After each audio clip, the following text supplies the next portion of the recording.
ನಮಸ್ತೆ ಸ್ನೇಹಿತರೆ, ಇವತ್ತು ನಾವು ಪ್ರಥಮ BA ರಾಜ್ಯಶಾಸ್ತ್ರದ ಪರೀಕ್ಷಾ ತಯಾರಿಯನ್ನು ಮಾಡಿಕೊಳ್ಳುವ ಸಂಪೂರ್ಣವಾಗಿ ಎಲ್ಲ ಒಂದು ಅಭ್ಯಾಸವನ್ನು ಒಂದೇ ವಿಡಿಯೋದಲ್ಲಿ ಸಂಪೂರ್ಣ ಅಭ್ಯಾಸವನ್ನು ಮಾಡ್ತಾ ಹೋಗುವ. ಸಾಧ್ಯ ಆದಷ್ಟು ಮುಖ್ಯವಾದ ಪ್ರಶ್ನೆಗಳನ್ನು ನೋಡಿಕೊಂಡು ಆ ಮುಖ್ಯವಾದ ಪ್ರಶ್ನೆಗಳ ಪಾಯಿಂಟ್ಸ್ಗಳನ್ನು ಮೊದಲಿಗೆ ತಿಳ್ಕೊಳ್ಳುವ. ಸಮಯಾವಕಾಶ ಇದ್ದರೆ ಅದರ ವಿವರಣೆಯನ್ನು ಕೂಡ ತಿಳ್ಕೊಳ್ಳಿಕ್ಕೆ ಪ್ರಯತ್ನಿಸುವ. ಪ್ರಥಮ BA ರಾಜ್ಯಶಾಸ್ತ್ರದ ಪ್ರಶ್ನೆ ಪತ್ರಿಕೆ ಈ ರೀತಿಯಾಗಿದೆ ನೋಡಿ. ಪ್ರಶ್ನೆ ಪತ್ರಿಕೆಯಲ್ಲಿ ವಿಭಾಗ A 5 ಅಂಕದ ಪ್ರಶ್ನೆ. ಇದರಲ್ಲಿ ಬಂದಿರುವಂತಹ ಪ್ರಶ್ನೆಗಳು: ಪರಮಾಧಿಕಾರದ ಗುಣಲಕ್ಷಣಗಳನ್ನು ತಿಳಿಸಿ, ಕಾನೂನಿನ ಮಹತ್ವವನ್ನು ತಿಳಿಸಿ, ಪ್ರಜಾಪ್ರಭುತ್ವದ ಸ್ವರೂಪವನ್ನು ತಿಳಿಸಿ, ಜೈವಿಕ ಸಿದ್ಧಾಂತದ ಬಗ್ಗೆ ಟಿಪ್ಪಣಿ ಬರೆಯಿರಿ, ಕಲ್ಯಾಣ ರಾಜ್ಯವನ್ನು ವ್ಯಾಖ್ಯಾನಿಸಿ, ಸ್ವಾತಂತ್ರ್ಯದ ವಿಧಗಳನ್ನು ತಿಳಿಸಿ. ಇನ್ನು ವಿಭಾಗ B ಯಲ್ಲಿ 10 ಅಂಕದ ಪ್ರಶ್ನೆಗಳು: ರಾಜ್ಯಶಾಸ್ತ್ರ ಅಧ್ಯಯನದ ತೌಲನಿಕ ವಿಧಾನವನ್ನು ಪರಿಶೀಲಿಸಿ, ಆಸ್ಟಿನ್ ರವರ ಪರಮಾಧಿಕಾರದ ಸಿದ್ಧಾಂತವನ್ನು ಚರ್ಚಿಸಿ, ಕರ್ತವ್ಯಗಳ ಅರ್ಥ ಮತ್ತು ಮಹತ್ವವನ್ನು ವಿವರಿಸಿ, ಪ್ರಜಾಸತ್ತಾತ್ಮಕ ಸಮಾಜವಾದದ ತತ್ವಗಳನ್ನು ವಿಶ್ಲೇಷಿಸಿ, ಉಪಯುಕ್ತತಾವಾದ ಕುರಿತು ಪ್ರಬಂಧ ಬರೆಯಿರಿ. ಇದು ವಿಭಾಗ B ಯಲ್ಲಿ. ಇನ್ನು ವಿಭಾಗ C ಯಲ್ಲಿ 15 ಅಂಕದ ಪ್ರಶ್ನೆ: ರಾಜ್ಯಶಾಸ್ತ್ರದ ಸ್ವರೂಪ ಮತ್ತು ವ್ಯಾಪ್ತಿಯನ್ನು ವಿವರಿಸಿ, ಹಕ್ಕುಗಳ ವರ್ಗೀಕರಣವನ್ನು ವಿಶ್ಲೇಷಿಸಿ, ಡಾಕ್ಟರ್ BR ಅಂಬೇಡ್ಕರ್ ಅವರ ಸಾಮಾಜಿಕ ನ್ಯಾಯದ ಪರಿಕಲ್ಪನೆಯನ್ನು ಪರಿಶೀಲಿಸಿ, ಜಾನ್ ಲಾಕ್ ರವರ ಸಾಮಾಜಿಕ ಒಪ್ಪಂದದ ಸಿದ್ಧಾಂತವನ್ನು ವಿವರಿಸಿ.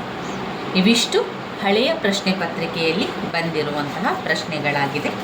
ಮುಖ್ಯವಾದ ಪ್ರಶ್ನೆಗಳು ಇದೆಲ್ಲ ಕೂಡ ರಿಪೀಟ್ ಆಗಿ ಪದೇ ಪದೇ ಬಂದಿರುವಂತಹ ಪ್ರಶ್ನೆಗಳಾಗಿದೆ. ಆದ್ದರಿಂದ ನಾವು ಅವುಗಳನ್ನೆಲ್ಲ ಓದ್ಕೊಳ್ಬೇಕು. ನಾವು ಬ್ಲಾಕ್ 1ರಲ್ಲಿ ಮೊದಲಿಗೆ 15 ಅಂಕದ ಪ್ರಶ್ನೆಯನ್ನು ಆಯ್ಕೆ ಮಾಡಿಕೊಳ್ಳಿ, ಮತ್ತೆರಡು 10 ಅಂಕದ ಪ್ರಶ್ನೆಗಳನ್ನು ಆಯ್ಕೆ ಮಾಡಿಕೊಳ್ಳಿ, ಮತ್ತೆ 5 ಅಂಕದ ಪ್ರಶ್ನೆಗಳನ್ನು ಆಯ್ಕೆ ಮಾಡಿಕೊಂಡು ಓದ್ಕೊಳ್ಳಿ. ಈ ರೀತಿಯಾಗಿ ಒಂದೆರಡು ಪ್ರಶ್ನೋತ್ತರಗಳನ್ನು ಕಲಿಯೋದ್ರಿಂದ ನಮಗೆ ತುಂಬಾ ಇದೆ ಅಂತ ಅನಿಸೋದಿಲ್ಲ. ಹಾಗೆ ಓದಿದ್ದು ಕೂಡ ನೆನಪಲ್ಲಿ ಉಳಿಲಿಕ್ಕೆ ಸಹಾಯ ಆಗ್ತದೆ. ಯಾವಾಗ ನಾವು ಚಿಂತೆಯನ್ನು ಮಾಡ್ತೇವೋ, ಟೆನ್ಷನ್ ಮಾಡ್ಕೊಳ್ತೇವೋ, ಓದಿದ್ದೆಲ್ಲ ಮರ್ತೋಗ್ತದೆ. ಆದ್ದರಿಂದ ನಾನು ಹೇಳುವಂಥದ್ದು, ಪರೀಕ್ಷೆ ಅಂತ ಬಂದಾಗ ನೀವು ಭಯ ಪಡಬೇಡಿ, ನಿಮಗೆ ನೀವು ಧೈರ್ಯವನ್ನು ಕೊಡಬೇಕು. ಅಂದರೆ ಉದಾಹರಣೆಗೆ ನಿಮಗೆ ಹೇಳ್ಕೊಳ್ಳುವಂಥದ್ದು, ನಾನು ಓದ್ಕೊಳ್ತಾ ಇದ್ದೇನೆ, ನಾನು ಪರೀಕ್ಷೆಗೆ ತಯಾರಿಯನ್ನು ಮಾಡ್ಕೊಳ್ತಾ ಇದ್ದೇನೆ, ನಾನು ಪರೀಕ್ಷಾಭ್ಯಾಸವನ್ನು ಮಾಡ್ತಾ ಇದ್ದೇನೆ, ನಾನು ಎಲ್ಲವನ್ನು ಕೂಡ ಬರಿತೇನೆ, ಎಲ್ಲ ಪ್ರಶ್ನೆಗೂ ಕೂಡ ಉತ್ತರವನ್ನು ಬರೆದು ಬರ್ತೇನೆ, ನಾನು ಆರಾಮದಲ್ಲಿ ಎಲ್ಲವನ್ನು ಕೂಡ ಓದ್ಕೊಳ್ತಾ ಇದ್ದೇನೆ, ಓದಿದ್ದೆಲ್ಲ ಕೂಡ ನನಗೆ ನೆನಪಲ್ಲಿ ಇದೆ ಎನ್ನುವಂಥದ್ದನ್ನು ನಮಗೆ ಹೇಳ್ತಾ ಇರಬೇಕು. ನಮಗೆ ಧೈರ್ಯವನ್ನು ತುಂಬಿಸ್ತಾ ಇರಬೇಕು.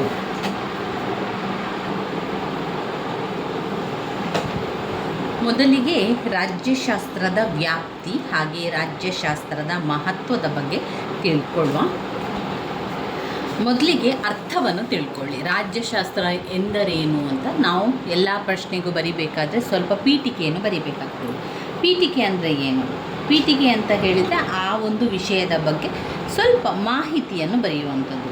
ರಾಜ್ಯಶಾಸ್ತ್ರ ಈಗ ನಾವು ಬರೆಯುವಂಥದ್ದು ಈಗ ರಾಜ್ಯಶಾಸ್ತ್ರದ ವಿಷಯವನ್ನು. ಆದ್ದರಿಂದ ರಾಜ್ಯಶಾಸ್ತ್ರ ಎನ್ನುವಂಥದ್ದು ಒಂದು ಸಮಾಜ ವಿಜ್ಞಾನ. ಇದು ರಾಜ್ಯ ಮತ್ತು ಸರ್ಕಾರವನ್ನು ಕುರಿತು ಅಭ್ಯಸಿಸುತ್ತದೆ.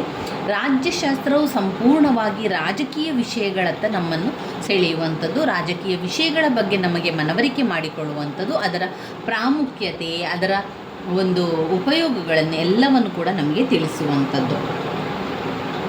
ಇಂದು ಮಾನವನ ಜೀವನದ ಯಾವ ಅಂಶವೂ ರಾಜ್ಯದ ಹಸ್ತಕ್ಷೇಪದಿಂದ ಮುಕ್ತವಾಗಿಲ್ಲದಿರುವುದರಿಂದ ರಾಜಕಾರಣದ ಪ್ರಾಮುಖ್ಯತೆ ಹೆಚ್ಚು ಸ್ಪಷ್ಟವಾಗಿದೆ. ರಾಜಕಾರಣದ ಪ್ರಭಾವಕ್ಕೆ ಒಳಗಾಗದೆ ಇರುವ ಮಾನವ ಜೀವನದ ಯಾವ ಕ್ಷೇತ್ರವೂ ಇಲ್ಲವೆಂದು ಹೇಳಬಹುದು. ಪ್ರತಿಯೊಬ್ಬ ವ್ಯಕ್ತಿ ತನಗೆ ಇಷ್ಟ ಇರಲಿ ಇಷ್ಟ ಇಲ್ಲದೇ ಇರಲಿ ಒಂದು ರೀತಿಯಲ್ಲಿ ರಾಜಕೀಯ ಪ್ರಭಾವಕ್ಕೆ ಒಳಗಾಗಲೇಬೇಕೆಂದು ರಾಬರ್ಟ್ ದಾಲ್ ಹೇಳಿರುವುದು ಸಮಂಜಸವಾಗಿದೆ.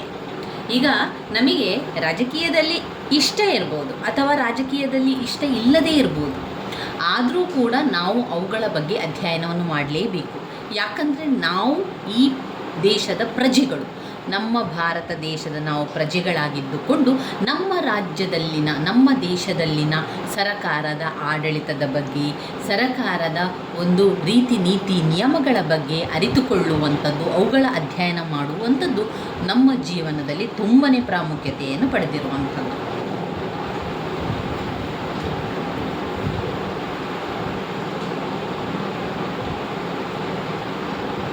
ರಾಜ್ಯಶಾಸ್ತ್ರ ಅಂದರೆ ಏನು? ರಾಜ್ಯಶಾಸ್ತ್ರ ಎನ್ನುವಂಥದ್ದು ರಾಜ್ಯ ಮತ್ತು ಸರಕಾರ ನಡುವಿನ ಇರುವಂತಹ ಸಂಬಂಧಗಳ ಬಗ್ಗೆ ಅಧ್ಯಯನ ಮಾಡುವಂಥದ್ದು ರಾಜ್ಯಶಾಸ್ತ್ರ. ರಾಜ್ಯಶಾಸ್ತ್ರದ ವ್ಯಾಖ್ಯೆಗಳಲ್ಲಿ ಏನು ಹೇಳ್ತಾ ಇದ್ದಾರೆ? ಗಾರ್ನರ್ ಅವರ ಪ್ರಕಾರ ರಾಜ್ಯಶಾಸ್ತ್ರದ ಅಧ್ಯಯನವು ರಾಜ್ಯದೊಂದಿಗೆ ಆರಂಭವಾಗಿ ರಾಜ್ಯದೊಂದಿಗೆ ಕೊನೆಗೊಳ್ಳುತ್ತದೆ. ಇನ್ನು ಜರ್ಮನ್ ವಿದ್ವಾಂಸರಾದ ಬ್ಲನ್ಶಿ ಅವರ ಪ್ರಕಾರ ರಾಜ್ಯಶಾಸ್ತ್ರವು ರಾಜ್ಯದ ಭಾವ, ಅದರ ವಿವಿಧ ರೂಪಗಳು ಮತ್ತು ಅದರ ವಿಕಾಸವನ್ನು ವಿವರಿಸುವ ಶಾಸ್ತ್ರವಾಗಿದೆ. ಗ್ಯಾರಿಸ್ ಅವರ ಪ್ರಕಾರ ರಾಜ್ಯಶಾಸ್ತ್ರವು ರಾಜ್ಯದ ಉಗಮ, ಬೆಳವಣಿಗೆ, ಉದ್ದೇಶ ಮತ್ತು ರಾಜ್ಯದ ರಾಜಕೀಯ ಸಮಸ್ಯೆಗಳು ಅಧ್ಯಯನವನ್ನು ಮಾಡ್ತದೆ. ಲೇಖಕ್ ಅವರ ಪ್ರಕಾರ ಸರಕಾರದ ಕಾರ್ಯಗಳನ್ನು ಕುರಿತು ಅಧ್ಯಯನ ಮಾಡುವ ಶಾಸ್ತ್ರವೇ ರಾಜ್ಯಶಾಸ್ತ್ರ. ಸರಕಾರದ ಕಾರ್ಯಗಳನ್ನು ಕುರಿತು ಅಧ್ಯಯನ ಮಾಡುವ ಶಾಸ್ತ್ರವೇ ರಾಜ್ಯಶಾಸ್ತ್ರ ಅಂತ ವಿವರಿಸಿದ್ದಾರೆ. ಇನ್ನು ರಾಜ್ಯಶಾಸ್ತ್ರದಲ್ಲಿ ನಾವು ವ್ಯಾಪ್ತಿಯನ್ನು ನೋಡ್ಕೊಳ್ಳೋಣ. ರಾಜ್ಯಶಾಸ್ತ್ರದ ವ್ಯಾಪ್ತಿ ತುಂಬಾ ಮುಖ್ಯವಾಗಿರುವಂಥ ವಿಚಾರ. ರಾಜ್ಯಶಾಸ್ತ್ರದ ವ್ಯಾಪ್ತಿ ಅಂತ ಹೇಳಿದರೆ ಆ ರಾಜ್ಯಶಾಸ್ತ್ರ ಯಾವೆಲ್ಲ ವಿಚಾರಗಳನ್ನು ಒಳಗೊಂಡಿದೆ. ಆ ರಾಜ್ಯಶಾಸ್ತ್ರದ ವ್ಯಾಪ್ತಿ ಎನ್ನುವಂಥದ್ದು ರಾಜ್ಯಶಾಸ್ತ್ರದ ಅಧ್ಯಯನ ಕ್ಷೇತ್ರ ಯಾವ ಯಾವ ವಿಷಯಗಳನ್ನು ಒಳಗೊಂಡಿದೆ ಎನ್ನುವಂಥದ್ದು ನಮಗೆ ತಿಳಿಸಿಕೊಡುವಂಥದ್ದೇ ರಾಜ್ಯಶಾಸ್ತ್ರದ ವ್ಯಾಪ್ತಿ. ಅದರಲ್ಲಿ 4 ಪಾಯಿಂಟ್ಸ್ಗಳು: ರಾಜಕೀಯ ಸಿದ್ಧಾಂತ, ರಾಜಕೀಯ ಸಂಸ್ಥೆಗಳು, ರಾಜಕೀಯ ಪಕ್ಷಗಳು, ಅಂತಾರಾಷ್ಟ್ರೀಯ ಸಂಬಂಧಗಳು. ಈ ಪಾಯಿಂಟ್ಸ್ಗಳನ್ನು ಬಾಯ್ಪಾಠ ಮಾಡ್ಕೊಳ್ಳಿ ಸ್ನೇಹಿತರೆ. ಯಾರೆಲ್ಲ ಇದುವರೆಗೂ ಕೂಡ ಪುಸ್ತಕಗಳನ್ನು ಮುಟ್ಲಿಲ್ಲ, ನಾವು ಇನ್ನು ಪರೀಕ್ಷೆ ಹಿಂದಿನ ದಿವಸ ಮಾತ್ರ ನೋಡಲಿಕ್ಕಿರುವಂಥದ್ದು ಸಮಯ ಅಂತ ಇದ್ದವರು ಈ ನಾನು ಪಾಯಿಂಟ್ಸನ್ನು ಹೇಳಬೇಕಾದ್ರೆ ಬಾಯ್ಪಾಠ ಮಾಡ್ಕೊಳ್ಳಿ. ವಿಡಿಯೋವನ್ನು ನೋಡ್ತಾ ನಿಮಗೆ ಆ ಪಾಯಿಂಟ್ಸ್ಗಳು ಕೂಡ ಬರಬೇಕು. ಯಾಕಂದರೆ ನೀವು ಒಂದು ವಿಡಿಯೋವನ್ನು ನೋಡ್ತಾ ಇದ್ದೀರಿ ಅಂತಾದರೆ ಅದು ನಿಮಗೆ ಉಪಕಾರ ಆಗಬೇಕು, ಉಪಯೋಗಕ್ಕೆ ಬರಬೇಕು. ಅಂದರೆ ಮಾತ್ರ ನೀವು ವಿಡಿಯೋಗಳನ್ನು ನೋಡಬೇಕು. ನೀವು ನೋಡ್ತಾ ಆ ಪಾಯಿಂಟ್ಸ್ಗಳನ್ನು ಕಲಿತ್ರೆ ನಿಮಗೆ ಆವಾಗಲೇ ರಿವಿಷನ್ ಆದಾಗ ಆಗ್ತದೆ. ಇಲ್ಲ ಅಂತಾದರೆ ನೀವು ಅಲ್ಲಿ ಒಮ್ಮೆ ನೋಡ್ತೀರಿ, ಆಮೇಲೆ ಅಲ್ಲಿ ಒಮ್ಮೆ ಅದು ಮರ್ತು ಹೋಗ್ತದೆ. ಅಂತಹ ಕೆಲಸ ಆ ರೀತಿ ಮಾಡಬಾರ್ದು. ನೀವೇನು ಮಾಡಬೇಕು? ಈಗ ನಾನು ಹೇಳ್ತಾ ಇದ್ದೇನೆ ರಾಜ್ಯಶಾಸ್ತ್ರದ ವ್ಯಾಪ್ತಿ ಅಂತ. ರಾಜ್ಯಶಾಸ್ತ್ರದ ವ್ಯಾಪ್ತಿ ಅಂತ ಹೇಳಿದರೆ ರಾಜ್ಯಶಾಸ್ತ್ರದ ಅಧ್ಯಯನ ಕ್ಷೇತ್ರಗಳು ಯಾವುದನ್ನೆಲ್ಲ ಒಳಗೊಂಡಿದೆ ಎನ್ನುವಂಥದ್ದನ್ನು ತಿಳಿಸುವಂಥದ್ದೇ ರಾಜ್ಯಶಾಸ್ತ್ರದ ವ್ಯಾಪ್ತಿ. ಅದು ಯಾವ ವಿಚಾರಗಳನ್ನು ಒಳಗೊಂಡಿದೆ ನೋಡಿ. ಪಾಯಿಂಟ್ಸ್ 2 ಸಲ ಹೇಳ್ತೇನೆ, ನೀವು ಕೂಡ ಪಾಯಿಂಟ್ಸನ್ನು ನನ್ನ ಜೊತೆಗೆ ಹೇಳಿ. ರಾಜಕೀಯ ಸಿದ್ಧಾಂತ, ರಾಜಕೀಯ ಸಿದ್ಧಾಂತ, ರಾಜಕೀಯ ಸಿದ್ಧಾಂತ. 2 ರಾಜಕೀಯ ಸಂಸ್ಥೆಗಳು, ರಾಜಕೀಯ ಸಂಸ್ಥೆಗಳು ಏನು? ರಾಜಕೀಯ ಸಂಸ್ಥೆಗಳು. 3 ಯಾವುದು? ರಾಜಕೀಯ ಪಕ್ಷಗಳು. 3 ಯಾವುದು? ರಾಜಕೀಯ ಪಕ್ಷಗಳು. 4 ಅಂತಾರಾಷ್ಟ್ರೀಯ ಸಂಬಂಧಗಳು, ಅಂತಾರಾಷ್ಟ್ರೀಯ ಸಂಬಂಧಗಳು. ಈ ವಿಷಯಗಳ ಬಗ್ಗೆ ಅಧ್ಯಯನ ಮಾಡುವುದರಿಂದ ರಾಜ್ಯಶಾಸ್ತ್ರದ ವ್ಯಾಪ್ತಿ ಅಲ್ಲೆಲ್ಲ ಒಳಗೊಂಡಿರುವಂಥದ್ದು. ಅಂದರೆ ಈಗ ರಾಜಕೀಯ ಸಿದ್ಧಾಂತ ಅಂತ ಬಂದಾಗ ನಾವು ರಾಜಕೀಯದ ಬಗ್ಗೆ ಅರ್ಥವನ್ನು ತಿಳ್ಕೊಳ್ತೇವೆ, ರಾಜ್ಯಶಾಸ್ತ್ರದ ಸಿದ್ಧಾಂತಗಳ ಬಗ್ಗೆ ತಿಳ್ಕೊಳ್ತೇವೆ, ರಾಜ್ಯದ ಉಗಮದ ಬಗ್ಗೆ, ಸ್ವರೂಪದ ಬಗ್ಗೆ ಇದೆಲ್ಲ ಕೂಡ ತಿಳ್ಕೊಳ್ಳುವಂಥದ್ದೇ ರಾಜಕೀಯ ಸಿದ್ಧಾಂತ ಆಗಿರ್ತದೆ. ಇನ್ನು ರಾಜಕೀಯ ಸಂಸ್ಥೆಗಳು ಅಂತ ಬಂದಾಗ ಯಾವುದು ರಾಜಕೀಯ ಸಂಸ್ಥೆಗಳು? ರಾಜಕೀಯ ಅಂತ ಬರುವಂಥದ್ದು ಸರಕಾರದಲ್ಲಿ. ಹಾಗಾದರೆ ರಾಜಕೀಯ ಸಿದ್ಧಾಂತಗಳು ಯಾವುದು? ಒಂದು ಸರಕಾರ. ಸರಕಾರದಲ್ಲಿ ಬೇರೆ ಏನಿದೆ? ಸರಕಾರದಲ್ಲಿ ಸಂವಿಧಾನ, ರಾಷ್ಟ್ರೀಯ ಸರಕಾರ, ಪ್ರಾಂತೀಯ ಸರಕಾರ, ಸ್ಥಳೀಯ ಸರಕಾರ, ಸಾರ್ವಜನಿಕ ಸರಕಾರ, ರಾಜಕೀಯ ಸಂಸ್ಥೆಗಳು. ಇದೆಲ್ಲ ಕೂಡ ರಾಜಕೀಯ ಸಂಸ್ಥೆಗಳಲ್ಲಿ ಬರ್ತದೆ. ಅದನ್ನು ನಾವು ಬರೀಬೇಕಾಗ್ತದೆ. ಇನ್ನು ರಾಜಕೀಯ ಪಕ್ಷಗಳು, 3ನೇ ಪಾಯಿಂಟ್ ಏನು? ರಾಜಕೀಯ ಪಕ್ಷಗಳು. ರಾಜಕೀಯ ಪಕ್ಷಗಳು ಅಂತ ಬಂದಾಗ ರಾಜಕೀಯ ಪಕ್ಷಗಳಲ್ಲಿ ಒತ್ತಡ ಗುಂಪುಗಳು ಮತ್ತು ಸಾರ್ವಜನಿಕರ ಅಭಿಪ್ರಾಯಗಳು ಅಂತ ಸಂಸ್ಥೆಗಳಿದೆ. ಒತ್ತಡ ಗುಂಪುಗಳ ಸಂಸ್ಥೆಗಳು ಮತ್ತು ಸಾರ್ವಜನಿಕ ಅಭಿಪ್ರಾಯ ಹಾಗೂ ಸಂಸ್ಥೆಗಳು, ಸರಕಾರ ಮತ್ತು ಆಡಳಿತದಲ್ಲಿ ಪ್ರಜೆಗಳು ಪಾಲ್ಗೊಳ್ಳುವುದು ಮುಂತಾದ ವಿಷಯಗಳನ್ನು ಅಭ್ಯಸಿಸಲಾಗುತ್ತದೆ. ಇನ್ನು 4ನೇ ಪಾಯಿಂಟ್ ಅಂತಾರಾಷ್ಟ್ರೀಯ ಸಂಬಂಧಗಳು. ಅಂತಾರಾಷ್ಟ್ರೀಯ ಸಂಬಂಧಗಳು ರಾಷ್ಟ್ರಗಳ ನಡುವಿನ ಸಂಬಂಧಗಳನ್ನು ತಿಳಿಸಿಕೊಡ್ತದೆ. ಈಗ ಒಂದು ರಾಜಕೀಯದ ಬಗ್ಗೆ ನಾವು ಅಧ್ಯಯನ ಮಾಡ್ತಾ ಇದ್ದೇವೆ ಅಂತಾದರೆ ನಾವು ಬೇರೆ ಬೇರೆ ದೇಶದಲ್ಲಿರುವಂತಹ ರಾಜಕೀಯದ ಬಗ್ಗೆ, ಅಲ್ಲಿ ಸರಕಾರ ಮಾಡುವಂತಹ ಆಡಳಿತಗಳ ಬಗ್ಗೆ ಎಲ್ಲ ತಿಳ್ಕೊಳ್ಳೋದ್ರಿಂದ ರಾಜ್ಯಶಾಸ್ತ್ರದ ವ್ಯಾಪ್ತಿಯು ಅಂತಾರಾಷ್ಟ್ರೀಯ ಸಂಬಂಧ ಕೂಡ ಒಳಗೊಂಡಿರುತ್ತದೆ. ಅಂತಾರಾಷ್ಟ್ರೀಯ ರಾಜಕೀಯ, ಅಂತಾರಾಷ್ಟ್ರೀಯ ಸಂಸ್ಥೆಗಳು, ಅಂತಾರಾಷ್ಟ್ರೀಯ ಕಾನೂನುಗಳನ್ನು ಅಧ್ಯಯನ ಮೊದಲಾದವುಗಳು ಕೂಡ ಇದರಲ್ಲಿ ಒಳಗೊಂಡಿರುವಂಥದ್ದು. ಇದು ರಾಜ್ಯಶಾಸ್ತ್ರದ ವ್ಯಾಪ್ತಿ ಆಯಿತು. ಇಲ್ಲಿ ಪಾಯಿಂಟ್ಸ್ ಬಂತು ಅಂತ ಅಂದ್ಕೊಂಡಿದ್ದೇನೆ. ಮತ್ತೊಮ್ಮೆ ಪಾಯಿಂಟ್ಸ್ ಹೇಳ್ತೇನೆ. ರಾಜ್ಯಶಾಸ್ತ್ರದ ವ್ಯಾಪ್ತಿ: ರಾಜಕೀಯ ಸಿದ್ಧಾಂತ, ರಾಜಕೀಯ ಸಂಸ್ಥೆಗಳು, ರಾಜಕೀಯ ಪಕ್ಷಗಳು, ಅಂತಾರಾಷ್ಟ್ರೀಯ ಸಂಬಂಧಗಳು. ಇನ್ನು ತುಂಬಾ ಮುಖ್ಯವಾಗಿರುವಂತಹ ರಾಜ್ಯಶಾಸ್ತ್ರದ ಅಧ್ಯಯನದ ಮಹತ್ವ. ಇದರಲ್ಲೂ ಕೂಡ ಹಾಗೆ ನೀವು ಮೊದಲಿಗೆ ಪಾಯಿಂಟ್ಸನ್ನು ಬಾಯ್ಪಾಠ ಮಾಡಿಕೊಳ್ಳಿ, ನಂತರ ವಿವರಣೆಯನ್ನು ತಿಳ್ಕೊಳ್ಳುವ. ರಾಜ್ಯಶಾಸ್ತ್ರದ ಅಧ್ಯಯನದ ಮಹತ್ವದಲ್ಲಿ ಮೊದಲನೇ ಪಾಯಿಂಟ್: ರಾಜ್ಯ ಮತ್ತು ಸರ್ಕಾರಗಳ ನಡುವಿನ ಪಾತ್ರದ ಬಗ್ಗೆ ಮಾಹಿತಿಯನ್ನು ಪಡೆಯಬಹುದು. ರಾಜ್ಯ ಮತ್ತು ಸರ್ಕಾರದ ಪಾತ್ರದ ಬಗ್ಗೆ ಮಾಹಿತಿಯನ್ನು ಪಡೆಯಬಹುದು. 2. ಪ್ರಜೆಗಳ ಹಕ್ಕುಬಾಧ್ಯತೆಗಳ ಬಗ್ಗೆ ಅರಿವು ಮೂಡಿಸುವುದು.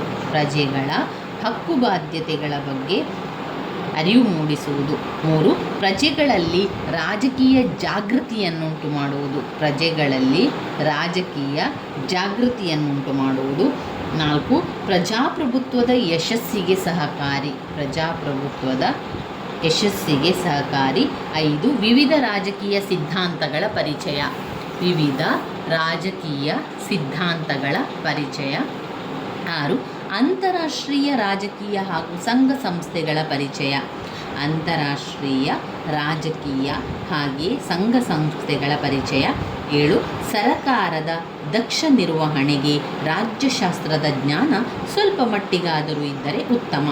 ಸರಕಾರದ ದಕ್ಷ ನಿರ್ವಹಣೆಗೆ ರಾಜ್ಯಶಾಸ್ತ್ರದ ಜ್ಞಾನ ಸ್ವಲ್ಪ ಮಟ್ಟಿಗಾದರೂ ಇದ್ದರೆ ಉತ್ತಮ. 8. ರಾಜ್ಯದ ಸಮಸ್ಯೆಗಳನ್ನು ಅರಿಯಲು. ರಾಜ್ಯದ ಸಮಸ್ಯೆಗಳನ್ನು ಅರಿಯಲು ರಾಜ್ಯಶಾಸ್ತ್ರದ ಅಧ್ಯಯನದ ಮಹತ್ವ. ಮತ್ತೊಮ್ಮೆ ಪಾಯಿಂಟ್ಸನ್ನು ಹೇಳ್ತಾ ಹೋಗ್ತೇನೆ, ನನ್ನ ಜೊತೆಗೆ ನೀವು ಕೂಡ ಪಾಯಿಂಟ್ಸ್ಗಳನ್ನು ತಿಳ್ಕೊಳ್ಳಿ. ರಾಜ್ಯ ಮತ್ತು ಸರಕಾರದ ಪಾತ್ರದ ಬಗ್ಗೆ ಮಾಹಿತಿಯನ್ನು ಪಡೆಯಬಹುದು. ರಾಜ್ಯ ಮತ್ತು ಸರಕಾರದ ಪಾತ್ರಗಳ ಬಗ್ಗೆ ಮಾಹಿತಿಯನ್ನು ಪಡೆಯಬಹುದು. 2. ಪ್ರಜೆಗಳ ಹಕ್ಕುಬಾಧ್ಯತೆಗಳ ಬಗ್ಗೆ ಅರಿವನ್ನು ಮೂಡಿಸುವುದು. ಪ್ರಜೆಗಳ ಹಕ್ಕುಬಾಧ್ಯತೆಗಳ ಬಗ್ಗೆ ಅರಿವನ್ನು ಮೂಡಿಸುವುದು. 3. ಪ್ರಜೆಗಳಲ್ಲಿ ರಾಜಕೀಯ ಜಾಗೃತಿಯನ್ನುಂಟು ಮಾಡುವುದು. ಪ್ರಜೆಗಳಲ್ಲಿ ರಾಜಕೀಯ ಜಾಗೃತಿಯನ್ನುಂಟು ಮಾಡುವುದು. 4. ಪ್ರಜಾಪ್ರಭುತ್ವದ ಯಶಸ್ಸಿಗೆ ಸಹಕಾರಿ. ಪ್ರಜಾಪ್ರಭುತ್ವದ ಯಶಸ್ಸಿಗೆ ಸಹಕಾರಿ. ವಿವಿಧ ರಾಜಕೀಯ ಸಿದ್ಧಾಂತಗಳ ಪರಿಚಯ. ವಿವಿಧ ರಾಜಕೀಯ ಸಿದ್ಧಾಂತಗಳ ಪರಿಚಯ. 6. ಅಂತಾರಾಷ್ಟ್ರೀಯ ರಾಜಕೀಯ ಹಾಗೂ ಸಂಘ ಸಂಸ್ಥೆಗಳ ಪರಿಚಯ. ಅಂತಾರಾಷ್ಟ್ರೀಯ ರಾಜಕೀಯ ಹಾಗೆ ಸಂಘ ಸಂಸ್ಥೆಗಳ ಪರಿಚಯ. 7. ಸರಕಾರದ ದಕ್ಷ ನಿರ್ವಹಣೆಗೆ ರಾಜ್ಯಶಾಸ್ತ್ರದ ಜ್ಞಾನ ಸ್ವಲ್ಪ ಮಟ್ಟಿಗಾದರೂ ಇದ್ದರೆ ಒಳ್ಳೆಯದು. ಸರಕಾರದ ದಕ್ಷ ನಿರ್ವಹಣೆಗೆ ರಾಜ್ಯಶಾಸ್ತ್ರದ ಜ್ಞಾನ ಸ್ವಲ್ಪ ಮಟ್ಟಿಗಾದರೂ ಇದ್ದರೆ ಉತ್ತಮ. 8. ರಾಜ್ಯದ ಸಮಸ್ಯೆಗಳನ್ನು ಅರಿಯಲು. ರಾಜ್ಯದ ಸಮಸ್ಯೆಗಳನ್ನು ಅರಿಯಲು. ಈಗ ಒಂದೊಂದು ಪಾಯಿಂಟ್ಸನ್ನು ತಿಳಿತಾ ಹೋಗುವ. ರಾಜ್ಯ ಮತ್ತು ಸರಕಾರದ ಪಾತ್ರದ ಬಗ್ಗೆ ನಮಗೆ ಮಾಹಿತಿ ಬೇಕು ಅಂತಾದರೆ ನಾವು ರಾಜ್ಯಶಾಸ್ತ್ರದ ಅಧ್ಯಯನವನ್ನು ಮಾಡಬೇಕು.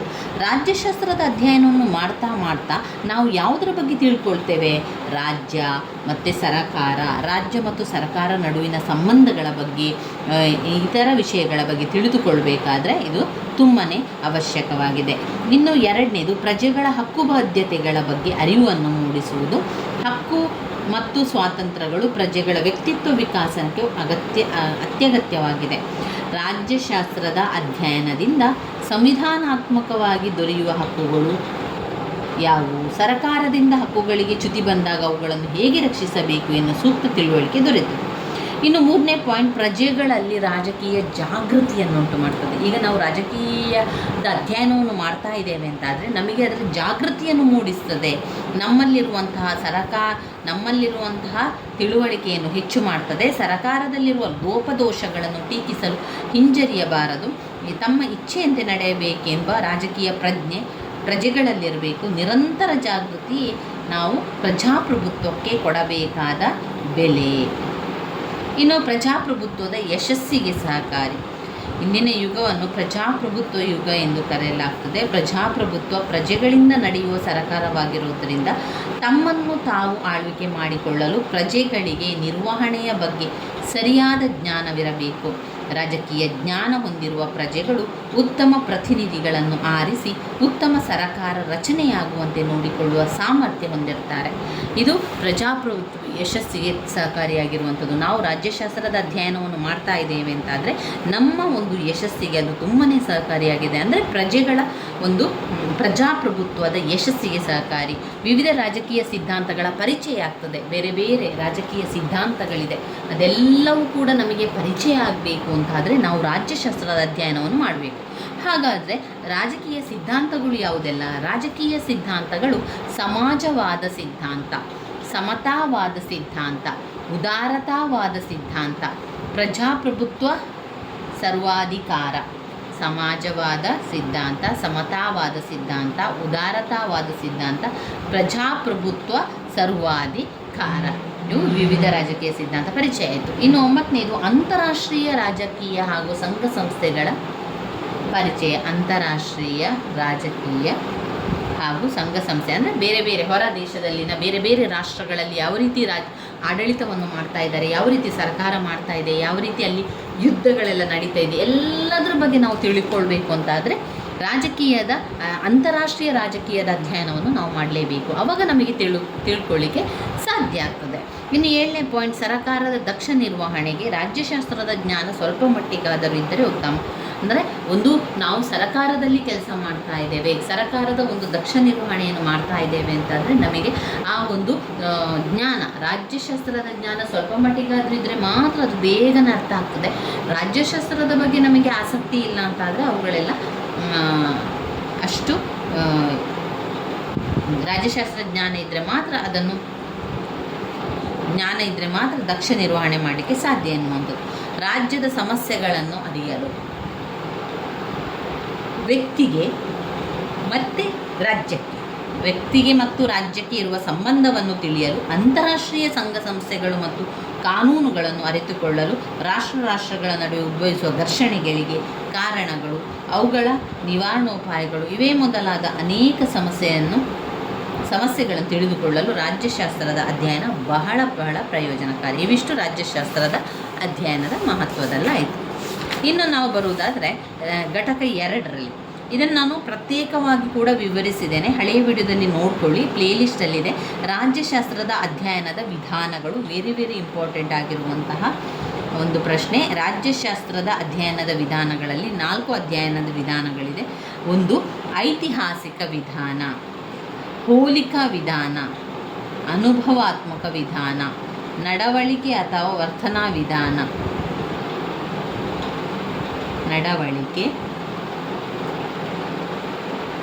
ನಡವಳಿಕೆ ಅಥವಾ ವರ್ತನಾ ವಿಧಾನ. ಇಲ್ಲಿ ಪ್ರತ್ಯೇಕವಾಗಿ ಇದನ್ನು ಕೂಡ ಕೇಳ್ತಾರೆ ನೋಡಿ. ಹೋಲಿಕಾ ವಿಧಾನ ಎಂದರೇನು ವಿವರಿಸಿ, ಅಥವಾ ತೌಲನಿಕ ವಿಧಾನ ಎಂದರೇನು ವಿವರಿಸಿ ಅಂತ ಕೇಳ್ತಾರೆ. ಅಥವಾ ನಡವಳಿಕೆ ಅಥವಾ ವರ್ತನಾವಾದವನ್ನು ವಿವರಿಸಿ ಅಂತ ಕೇಳಿದರೆ ನಾವು ನಡವಳಿಕೆ ಅಥವಾ ವರ್ತನಾವಾದ ಅಂದರೆ ಇದನ್ನು ಪ್ರತ್ಯೇಕವಾಗಿ 5-10 ಅಂಕಕ್ಕೆ ಬರೀಬೇಕಾಗ್ತದೆ. ಅದರಲ್ಲಿ ಐತಿಹಾಸಿಕ ವಿಧಾನ ಅಂದರೆ ಗತಕಾಲದ ಬಗ್ಗೆ ತಿಳಿದುಕೊಳ್ಳುವಂಥದ್ದು, ಗತಕಾಲದ ಅರಮನೆಗಳಿರ್ಬೋದು, ಅಲ್ಲಿನ ಮಂದಿರಗಳಿರ್ಬೋದು, ಎಲ್ಲವನ್ನು ತಿಳ್ಕೊಳ್ಳುವಂಥದ್ದು ಐತಿಹಾಸಿಕ ವಿಧಾನ. ಇಲ್ಲಿ ಇತಿಹಾಸದ ಫಲವಾಗಿದೆ. ಸಂಸ್ಥೆಗಳು ಬೇರು ಗತಕಾಲದಿಂದ ಬಂದಿರುವಂಥದ್ದು. ಮೂಲ ಮತ್ತು ಬೆಳವಣಿಗೆಯನ್ನು ವೈಜ್ಞಾನಿಕವಾಗಿ ಅಧ್ಯಯನ ಮಾಡಬೇಕಾದರೆ ಮೊದಲು ಅವುಗಳ ಮೂಲ ಮತ್ತು ಬೆಳವಣಿಗೆಯನ್ನು ತಿಳಿದುಕೊಳ್ಬೇಕು. ಇನ್ನು ಅಷ್ಟು ಸ್ವಲ್ಪ ನೋಡ್ತಾ ಹೋಗುವ ತೌಲನಿಕ ವಿಧಾನ ಅಥವಾ ಹೋಲಿಕಾ ವಿಧಾನವನ್ನು ನಾನು ಈಗಾಗಲೇ ವಿವರಿಸಿದ್ದೇನೆ. ವೆರಿ ಇಂಪಾರ್ಟೆಂಟ್ ಆಗಿರುವಂಥದ್ದು, ಸ್ಕಿಪ್ ಮಾಡಬೇಡಿ. ಅಂದರೆ ಹೋಲಿಕಾ ವಿಧಾನ ಅಥವಾ ತೌಲನಿಕ ವಿಧಾನ ಅಂತ ಹೇಳಿದರೆ ಕಂಪೇರ್ ಮಾಡುವಂಥದ್ದು, ಕಂಪ್ಯಾರಿಟಿವ್ ವಿಧಾನ ಅಂತ. ಒಂದನ್ನು ಕಂಪೇರ್ ಮಾಡಿ ಇನ್ನೊಂದನ್ನು ನೋಡುವಂಥದ್ದು. ಈಗ ನಾವೇನು ಮಾಡ್ತೇವೆ, ಒಂದು ಪುಸ್ತಕ, ಈಗ ರಾಜ್ಯಶಾಸ್ತ್ರಕ್ಕೆ ಸಂಬಂಧಪಟ್ಟಂಥ 2 ಪುಸ್ತಕಗಳು ನನ್ನ ಬಳಿ ಇದೆ ಅಂತಾದರೆ ನಾನೇನು ಮಾಡ್ತೇನೆ, ಅದನ್ನು ಹೋಲಿಕಾ ವಿಧಾನದ ಮೂಲಕ ಹೋಲಿಕೆಯನ್ನು ಮಾಡಿ ನೋಡ್ತೇನೆ. ಎಲ್ಲ ಪ್ರಶ್ನೆಗಳಿದೆಯಾ, ಇದರಲ್ಲಿರುವಂತೆ ಅದರಲ್ಲಿದೆಯಾ, ಅದರಲ್ಲಿರುವಂಥ ಇನ್ನಷ್ಟು ವಿಚಾರಗಳಿದೆ ಅನ್ನುವಂಥದ್ದು ನೋಡಿಕೊಂಡು ನಂತರ ನಾವು ಅದಕ್ಕೆ ಪರಿಹಾರವನ್ನು ಸೂಚಿಸುವಂಥದ್ದು. ಈ ರೀತಿ ಇಲ್ಲಿ ಹೋಲಿಕಾ ವಿಧಾನದಲ್ಲಿ ಅದು ಹೋಲಿಕೆಯನ್ನು ಮಾಡುವುದರ ಮೂಲಕ ಅಲ್ಲಿ ಅದು ಕೆಲಸವನ್ನು ಮಾಡುವಂಥದ್ದು. ಈ ಪದ್ಧತಿಯಲ್ಲಿ ವಿವಿಧ ದೇಶಗಳಲ್ಲಿ ವಿವಿಧ ಕಾಲದಲ್ಲಿನ ರಾಜಕೀಯ ಸಂಸ್ಥೆಗಳು ಕಾಲದಲ್ಲಿ ಸಂಭವಿಸಿದ ರಾಜಕೀಯ ಘಟನೆಗಳ ತೌಲನಿಕ ಅಧ್ಯಯನ ಮಾಡಲಾಗುವುದು. ಹೋಲಿಕಾ ಅಥವಾ ತೌಲನಿಕ ವಿಧಾನದಲ್ಲಿ 1ನೇ ಪಾಯಿಂಟ್, ಈ ಪದ್ಧತಿಯಲ್ಲಿ ವಿವಿಧ ದೇಶದಲ್ಲಿ ವಿವಿಧ ಕಾಲದಲ್ಲಿ ರಾಜಕೀಯ ಸಂಸ್ಥೆಗಳು ವಿವಿಧ ಕಾಲದಲ್ಲಿ ಸಂಭವಿಸಿದ ರಾಜಕೀಯ ಘಟನೆಗಳ ತೌಲನಿಕ ಅಧ್ಯಯನ ಮಾಡಲಾಗುತ್ತೆ. ಇನ್ನು 2, ಹೋಲಿಕಾ ಪದ್ಧತಿಯು ಹೆಚ್ಚು ಕ್ಲಿಷ್ಟಕರವಾದುದು. 3, ನೈತಿಕ ಮಟ್ಟದಲ್ಲಿನ ಭಿನ್ನತೆಯನ್ನು ಗಮನದಲ್ಲಿಟ್ಟುಕೊಳ್ಬೇಕು. 4, ಒಂದು ಕಾಲಕ್ಕೆ ಸರಿ ಎನಿಸಿದ್ದು ಬೇರೆ ಕಾಲಕ್ಕೆ ಸರಿ ಹೋಗದೇ ಇರಬಹುದು. 5, ಹೋಲಿಕಾ ಪದ್ಧತಿಯಲ್ಲಿರುವ ದೋಷಗಳನ್ನು ಹೋಗಲಾಡಿಸಿ ಅದು ಪ್ರಯೋಜನಕಾರಿಯಾಗುವಂತೆ ಮಾಡಬೇಕಾದ್ರೆ ಅದರ ಜೊತೆಗೆ ಐತಿಹಾಸಿಕ ಇಲ್ಲವೇ ಅವಲೋಕನ ಪದ್ಧತಿಯನ್ನು ಸೇರಿಸಬೇಕು. ಇನ್ನು ಅನುಭವಾತ್ಮಕ ವಿಧಾನ ಇದೆ, ನಡವಳಿಕೆ ಅಥವಾ ವರ್ತನಾ ವಿಧಾನ ಇದೆ. 4 ವಿಧಾನಗಳು ಯಾವುದೆಲ್ಲ? ಐತಿಹಾಸಿಕ ವಿಧಾನ.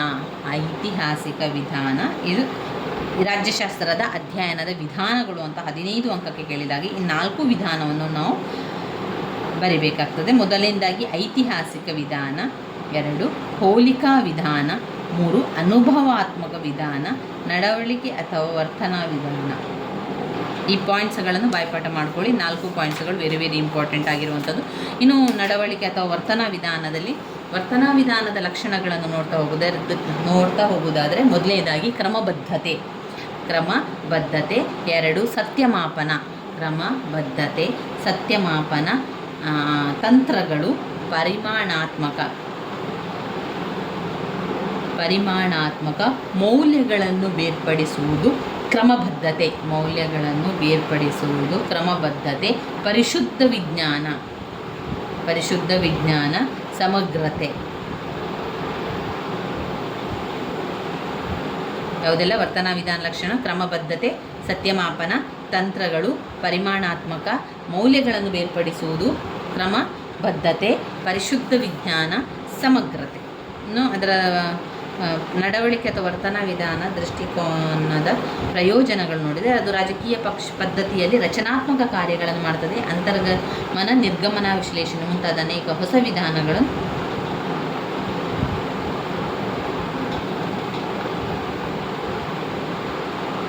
ಅಲ್ಲಿ ನಾಯಕತ್ವ, ಚುನಾವಣೆ ನಡವಳಿಕೆ, ರಾಜಕೀಯ ಪಕ್ಷಗಳು, ಸಾರ್ವಜನಿಕ ಅಭಿಪ್ರಾಯ ಇವೇ ಮೊದಲಾದ ಬಗ್ಗೆ ಸಂಶೋಧನೆ ನಡೆಸಿ ರಾಜ್ಯಶಾಸ್ತ್ರಕ್ಕೆ ಒಂದು ಹೊಸ ವಲಯವನ್ನೇ ನಿರ್ಮಿಸಿದ್ದಾರೆ.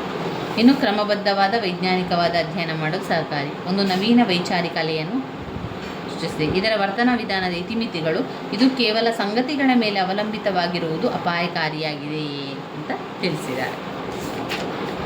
ಇನ್ಯಾವುದು? ರಾಜ್ಯದ ಮೂಲಾಂಶವು ಒಮ್ಮೆ 5 ಅಂಕಕ್ಕೆ ಕೇಳಿದ್ದಾರೆ, ಒಮ್ಮೆ 10 ಅಂಕಕ್ಕೆ ಕೇಳಿದ್ದಾರೆ. ಪದೇ ಕೇಳುವಂತಹ ಪ್ರಶ್ನೆ, ಅದರಿಂದ ಓದ್ಕೊಳ್ಬೇಕು. ಈ ಪಾಯಿಂಟ್ಸ್ಗಳನ್ನು ಬಾಯ್ಪಾಠ ಮಾಡ್ಕೊಳ್ಳಿಗೆ ಮೊದಲಿಗೆ ರಾಜ್ಯದ ಮೂಲಾಂಶಗಳು: 1 ಜನಸಂಖ್ಯೆ, 2 ಭೂಪ್ರದೇಶ, 3 ಸರಕಾರ, 4 ಪರಮಾಧಿಕಾರ ಅಥವಾ ಸಾರ್ವಭೌಮತೆ. ರಾಜ್ಯದ ಮೂಲಾಂಶಗಳಲ್ಲಿ 1 ಜನಸಂಖ್ಯೆ, ಭೂಪ್ರದೇಶ, 3 ಸರಕಾರ, 4 ಪರಮಾಧಿಕಾರ ಅಥವಾ ಸಾರ್ವಭೌಮ.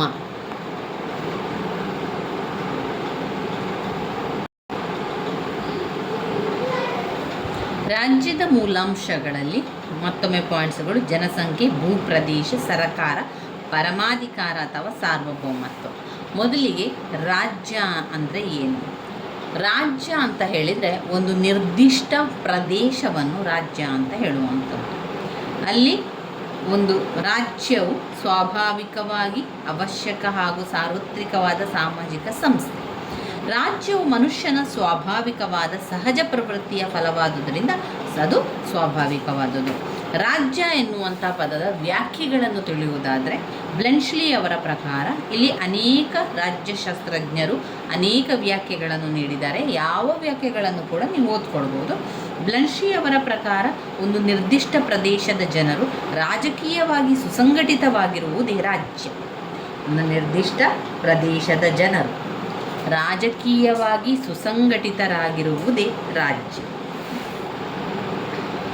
ಓಪನ್ ಹ್ಯಾಮ್ ಅವರ ಪ್ರಕಾರ ತನ್ನದೇ ಆದ ಪರಮಾಧಿಕಾರವುಳ್ಳ ಸರಕಾರದಡಿಯಲ್ಲಿ ಜನರು ಒಂದು ದೇಶದಲ್ಲಿ ನೆಲೆಸಿದಾಗ ರಾಜ್ಯ ಅಸ್ತಿತ್ವಕ್ಕೆ ಬರುತ್ತದೆ.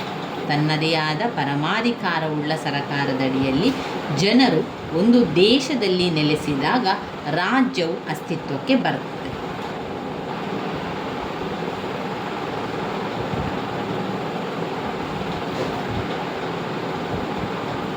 ಇವು ವ್ಯಾಖ್ಯೆಗಳಾಯಿತು. ಇನ್ನು ರಾಜ್ಯದ ಮೂಲಾಂಶಗಳ ಬಗ್ಗೆ ಸ್ವಲ್ಪ ತಿಳಿತಾ ಹೋಗೋಣ. ರಾಜ್ಯದ ಬಗ್ಗೆ ವಿವಿಧ ರಾಜನೀತಿಜ್ಞರು ನೀಡಿರುವಂಥ ವ್ಯಾಖ್ಯೆಗಳನ್ನು ನಾವು ತಿಳ್ಕೊಂಡಾಗ ರಾಜ್ಯದ ಅಸ್ತಿತ್ವಕ್ಕೂ ಹಾಗೂ ಮುಂದುವರಿಕೆಗೂ ಕೆಲವೊಂದು ಅಂಶಗಳಿದೆ. ಅದರ ಅಂಶಗಳಲ್ಲಿ ಒಂದು ಜನಸಂಖ್ಯೆ. ಒಂದು ರಾಜ್ಯ ಅಂತ ಬಂದಾಗ ಅಲ್ಲಿ ಜನಸಂಖ್ಯೆ ಬೇಕೇ ಬೇಕು, ಜನರು ಬೇಕು. ಜನರು ಇದ್ದರೆ ಮಾತ್ರ ನಾವು ಅಲ್ಲಿ ಅದು ಒಂದು ಪ್ರದೇಶ ಅಂತ ಮಾಡ್ಬೋದು ಅಥವಾ ಒಂದು ಸಂಸ್ಥೆ ಅಂತ ಮಾಡ್ಬೋದು. ಜನರೇ ಇಲ್ಲ ಅಂತಾದರೆ ನಾವು ಅದನ್ನು ಪ್ರದೇಶ ಅಂತ ಹೇಗೆ ಕರಿತೇವೆ? ಒಂದು ಪ್ರದೇಶದಲ್ಲಿ ಜನಸಂಖ್ಯೆ ಜನರಿರಬೇಕು, ಅದನ್ನು ಒಂದು ರಾಜ್ಯ ಅಂತ ಹೇಳ್ಕೊಳ್ಳಿಕ್ಕೆ ಸಾಧ್ಯ ಆಗ್ತದೆ. ಪ್ರತಿಯೊಂದು ರಾಜ್ಯವು ಜನಸಂಖ್ಯೆಯನ್ನು ಹೊಂದಿರಬೇಕು. ಅದು ಮಾನವರಿಗೋಸ್ಕರ ಗೊತ್ತು ಮಾಡಿದ ಒಂದು ಮಾನವನ ಸಂಸ್ಥೆ. ಜನರಿಲ್ಲದ ರಾಜ್ಯದ ಕಲ್ಪನೆ ಮಾಡಲಿಕ್ಕೆ ಸಾಧ್ಯವೇ ಇಲ್ಲ, ಅಸಾಧ್ಯ. ಇನ್ನುಳಿದ ಪ್ರಾಣಿಗಳಿರ್ಬೋದು, ಇವೆಲ್ಲ ಕೂಡ ಸಂಘಟಿತವಾದರೂ ಕೂಡ ಅದು ರಾಜ್ಯ ಆಗಲಿಕ್ಕೆ ಸಾಧ್ಯ ಇಲ್ಲ. ಅದು ಪ್ರಜೆಗಳು, ಜನರು ಬೇಕು, ಆಗ ಮಾತ್ರ ಅದು ರಾಜ್ಯ ಆಗಲಿಕ್ಕೆ ಸಾಧ್ಯ. ಇನ್ನು ಭೂಪ್ರದೇಶ ಅಂತ ಬಂದಾಗ ರಾಜ್ಯವು ಅಸ್ತಿತ್ವಕ್ಕೆ ಬರಲು ಜನರು ಒಂದು ನಿರ್ದಿಷ್ಟವಾದ ಭೂಮಿ ಇರಬೇಕು, ನಿರ್ದಿಷ್ಟವಾದ ಭೂಪ್ರದೇಶ ಹೊಂದಿರಬೇಕು. ಇದು ಅತ್ಯವಶ್ಯಕ. ಸ್ಥಳದಿಂದ ಸ್ಥಳಕ್ಕೆ ಅಲಿಯುತ್ತಿರುವಂತಹ ಅಲೆಮಾರಿ ಜನಾಂಗವು ರಾಜ್ಯವೇ ಎನಿಸಿಕೊಳ್ಳಲಾರದು. ಅಲೆಮಾರಿ ಜನರು ರಾಜ್ಯ ಅಂತ ಎನಿಸಿಕೊಳ್ಳಿಕ್ಕೆ ಸಾಧ್ಯ ಇಲ್ಲ. ಯಾಕಂದರೆ ಅವರು ಇಂದು ಈ ಪ್ರದೇಶದಲ್ಲಿದ್ದರೆ ಮತ್ತೊಂದು ದಿವಸ ಮತ್ತೊಂದು ಪ್ರದೇಶದಲ್ಲಿರ್ತಾರೆ.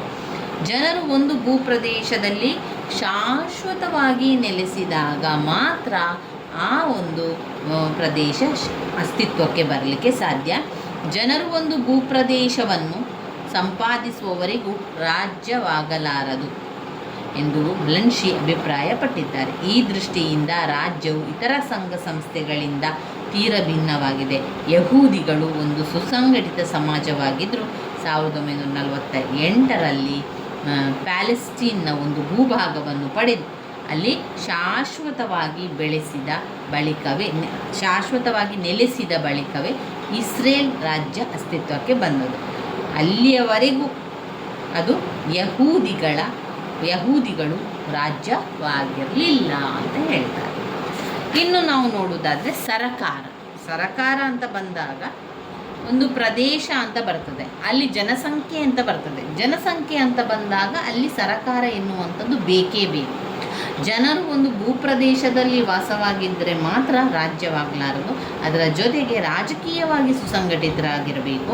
ಅಂತಹ ರಾಜಕೀಯ ಸಂಘಟನೆಯೇ ಸರಕಾರ. ಅಂದರೆ ಅವರು ಒಂದು ಸರಕಾರವನ್ನು ರಚಿಸಿಕೊಂಡು ಅದಕ್ಕೆ ವಿಧೇಯರಾಗಿರಬೇಕು. ಜನರೆಲ್ಲರೂ ಸರಕಾರದ ಅಧೀನಕ್ಕೆ ಒಳಪಟ್ಟಿರಬೇಕು.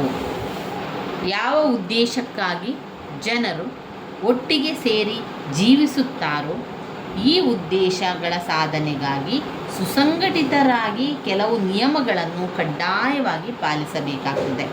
ಈ ಉದ್ದೇಶದಿಂದ ಏನಾಗ್ತದೆ? ಸೃಷ್ಟಿಸಲ್ಪಟ್ಟ ಅಂಗಕ್ಕೆ ಸರ್ಕಾರವೆಂದು ಕರೆಯಲಾಗಿದೆ. ಸರ್ಕಾರ ರಾಜ್ಯದ ಒಂದು ಯಂತ್ರ. ರಾಜ್ಯದ ನೀತಿಗಳು, ಉದ್ದೇಶಗಳು, ಸಾರ್ವಜನಿಕ ಹಿತಾರ್ಥಗಳು ಸಾಧಿಸಲ್ಪಡಬಲ್ಲದು ಸರ್ಕಾರವೆಂಬ ಸಾಧನದ ಮೂಲಕವೇ. ಆದ್ದರಿಂದ ರಾಜ್ಯಕ್ಕೆ ಸರ್ಕಾರ ಇದ್ದೇ ಇರಬೇಕು. ಇನ್ನು 4ನೇದು ಪರಮಾಧಿಕಾರ ಎನ್ನುವಂಥದ್ದು ನಿರಂಕುಶವಾದುದು, ಸರ್ವವ್ಯಾಪಿಯಾದುದು, ಅವಿಭಾಜ್ಯವಾದುದು, ಅವರ್ಗೀಯವಾದುದು. ಪರಮಾಧಿಕಾರ ಎನ್ನುವಂಥದ್ದು ರಾಜ್ಯದ ಒಂದು ವಿಶೇಷ ಲಕ್ಷಣ. ರಾಜ್ಯದ ಮೂಲಾಂಶಗಳಲ್ಲಿ ಪರಮಾಧಿಕಾರವು ಪ್ರಾಮುಖ್ಯತೆಯನ್ನು ಪಡೆದಿದೆ. ಉಳಿದೆಲ್ಲ ಮೂಲಾಂಶಗಳಿದ್ರೂ ಕೂಡ ಪರಮಾಧಿಕಾರ ಇಲ್ಲದಿದ್ದರೆ ರಾಜ್ಯವು ಅಸ್ತಿತ್ವಕ್ಕೆ ಬರಲಾರದು. ಒಂದು ನಿರ್ದಿಷ್ಟ ಪ್ರದೇಶದಲ್ಲಿ ಒಂದು ಸರಕಾರವನ್ನು ಹೊಂದಿದ್ದ ಮಾತ್ರಕ್ಕೆ ಜನರು ಒಂದು ರಾಜ್ಯವನ್ನು ಸ್ಥಾಪಿಸಿದಂತಾಗುವುದಿಲ್ಲ. ಅದು ಸ್ವತಂತ್ರವಾಗಿರಬೇಕು. ಅಂದರೆ ಹೇಗಿರಬೇಕು? ರಾಜ್ಯವು ಪರಮಾಧಿಕಾರವನ್ನು, ಎಲ್ಲ ಅಧಿಕಾರವನ್ನು ಹೊಂದಿರಬೇಕು. ಎಲ್ಲ ಅಧಿಕಾರ ಅಂತ ಹೇಳಿದರೆ ಅದು ಯಾವ ಅರ್ಥದಲ್ಲಿ ಕೊಡ್ತದೆ ಅಂದರೆ ಪರಮಾಧಿಕಾರವೆಂದರೆ ರಾಜ್ಯದ ಸಾರ್ವಭೌಮಾಧಿಕಾರ. ಸಾರ್ವಭೌಮ ಎಂಬ ಪದವು ಸಾವರೆಂಟಿ ಲ್ಯಾಟಿನ್ ಪದವಾದ ಸುಪರೆನಸ್ ದಿಂದ ಉತ್ಪತ್ತಿಯಾಗಿದೆ. ಸುಪರೆನಸ್ ಎಂದರೆ ಪರಮ ಶ್ರೇಷ್ಠ ಎಂದರ್ಥ. ಆಂತರಿಕವಾಗಿ ಹಾಗೂ ಬಾಹ್ಯವಾಗಿ ಯಾರ ನಿಯಂತ್ರಣಕ್ಕೂ ಒಳಪಡದ ಸ್ವತಂತ್ರ ನಿರ್ಧಾರ ಕೈಗೊಳ್ಳುವ, ರಾಜ್ಯದ ವ್ಯಾಪ್ತಿಯಲ್ಲಿ ಬರುವ ಎಲ್ಲರಿಂದ ವಿಧೇಯತೆ ಪಡೆಯುವ ಅಧಿಕಾರವನ್ನು ಸಾರ್ವಭೌಮಾಧಿಕಾರ ಸೂಚಿಸುತ್ತದೆ. ಇಲ್ಲಿ ಇದು ಒಂದು ನಿರಂಕುಶವಾದುದು, ಸರ್ವವ್ಯಾಪಿಯಾದುದು, ಅವಿಭಾಜ್ಯವಾದುದು, ಅವರ್ಗೀಯವಾದುದು ಎನ್ನುವಂಥದ್ದನ್ನು ನಾವು ತಗೊಳ್ಬೇಕು. ಇಷ್ಟು ಅದರಲ್ಲಿ ಬರ್ತದೆ. ಇನ್ನು ಬರುವಂತಹದ್ದು ಘಟಕ 4 ಪರಮಾಧಿಕಾರದ ಲಕ್ಷಣಗಳನ್ನು ಮತ್ತು ಪರಮಾಧಿಕಾರದ ವಿಧಗಳು ಎರಡನ್ನು ಕೂಡ ಕಲ್ತ್ಕೊಳ್ಬೇಕು. ಎರಡು ಕೂಡ ವೆರಿ ವೆರಿ ಇಂಪಾರ್ಟೆಂಟ್ ಆಗಿರುವಂತಹ ಪ್ರಶ್ನೆ. ಮೊದಲಿಗೆ ಇದರಲ್ಲಿ ಬರುವಂತಹ ಪಾಯಿಂಟ್ಸ್ಗಳನ್ನು ಬಾಯ್ಪಾಠ ಮಾಡಿಕೊಳ್ಳಿ. ಪರಮಾಧಿಕಾರದ ಲಕ್ಷಣಗಳಲ್ಲಿ ನಿರಂಕುಶತೆ, 2 ಶಾಶ್ವತತೆ, 3 ಸರ್ವವ್ಯಾಪಕತೆ, 4 ಅವಿಭಾಜ್ಯತೆ, 5 ಅವರ್ಗೀಯತೆ, 6 ಏಕಮೇವತೆ. ಈ ಪಾಯಿಂಟ್ಸ್ಗಳನ್ನು ಬಾಯ್ಪಾಠ ಮಾಡಿಕೊಳ್ಳಿ. ಪರಮಾಧಿಕಾರದ ವಿಧಗಳು ಕೂಡ ನಾಮಮಾತ್ರ ಪರಮಾಧಿಕಾರ, 2 ನೈಜ ಪರಮಾಧಿಕಾರ, 3 ಶಾಸನಬದ್ಧ ಪರಮಾಧಿಕಾರ, 4 ರಾಜಕೀಯ ಪರಮಾಧಿಕಾರ, 5 ಜನತಾ ಪರಮಾಧಿಕಾರ, 6 ವಿಧಿಬದ್ಧ ಪರಮಾಧಿಕಾರ, 7 ಶಕ್ತಿಬದ್ಧ ಪರಮಾಧಿಕಾರ. ಇವಿಷ್ಟು ಪರಮಾಧಿಕಾರದ ವಿಧಗಳಾಗಿರುವಂಥದ್ದು. ಇದರ ಬಗ್ಗೆ ಕೂಡ ನಾವು ಸ್ವಲ್ಪ ವಿವರಣೆಯನ್ನು ತಿಳ್ಕೊಳ್ಳುವ.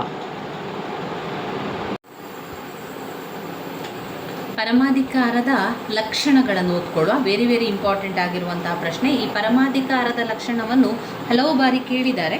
ಪರಮಾಧಿಕಾರದ ಲಕ್ಷಣಗಳು ನಿರಂಕುಶತೆ.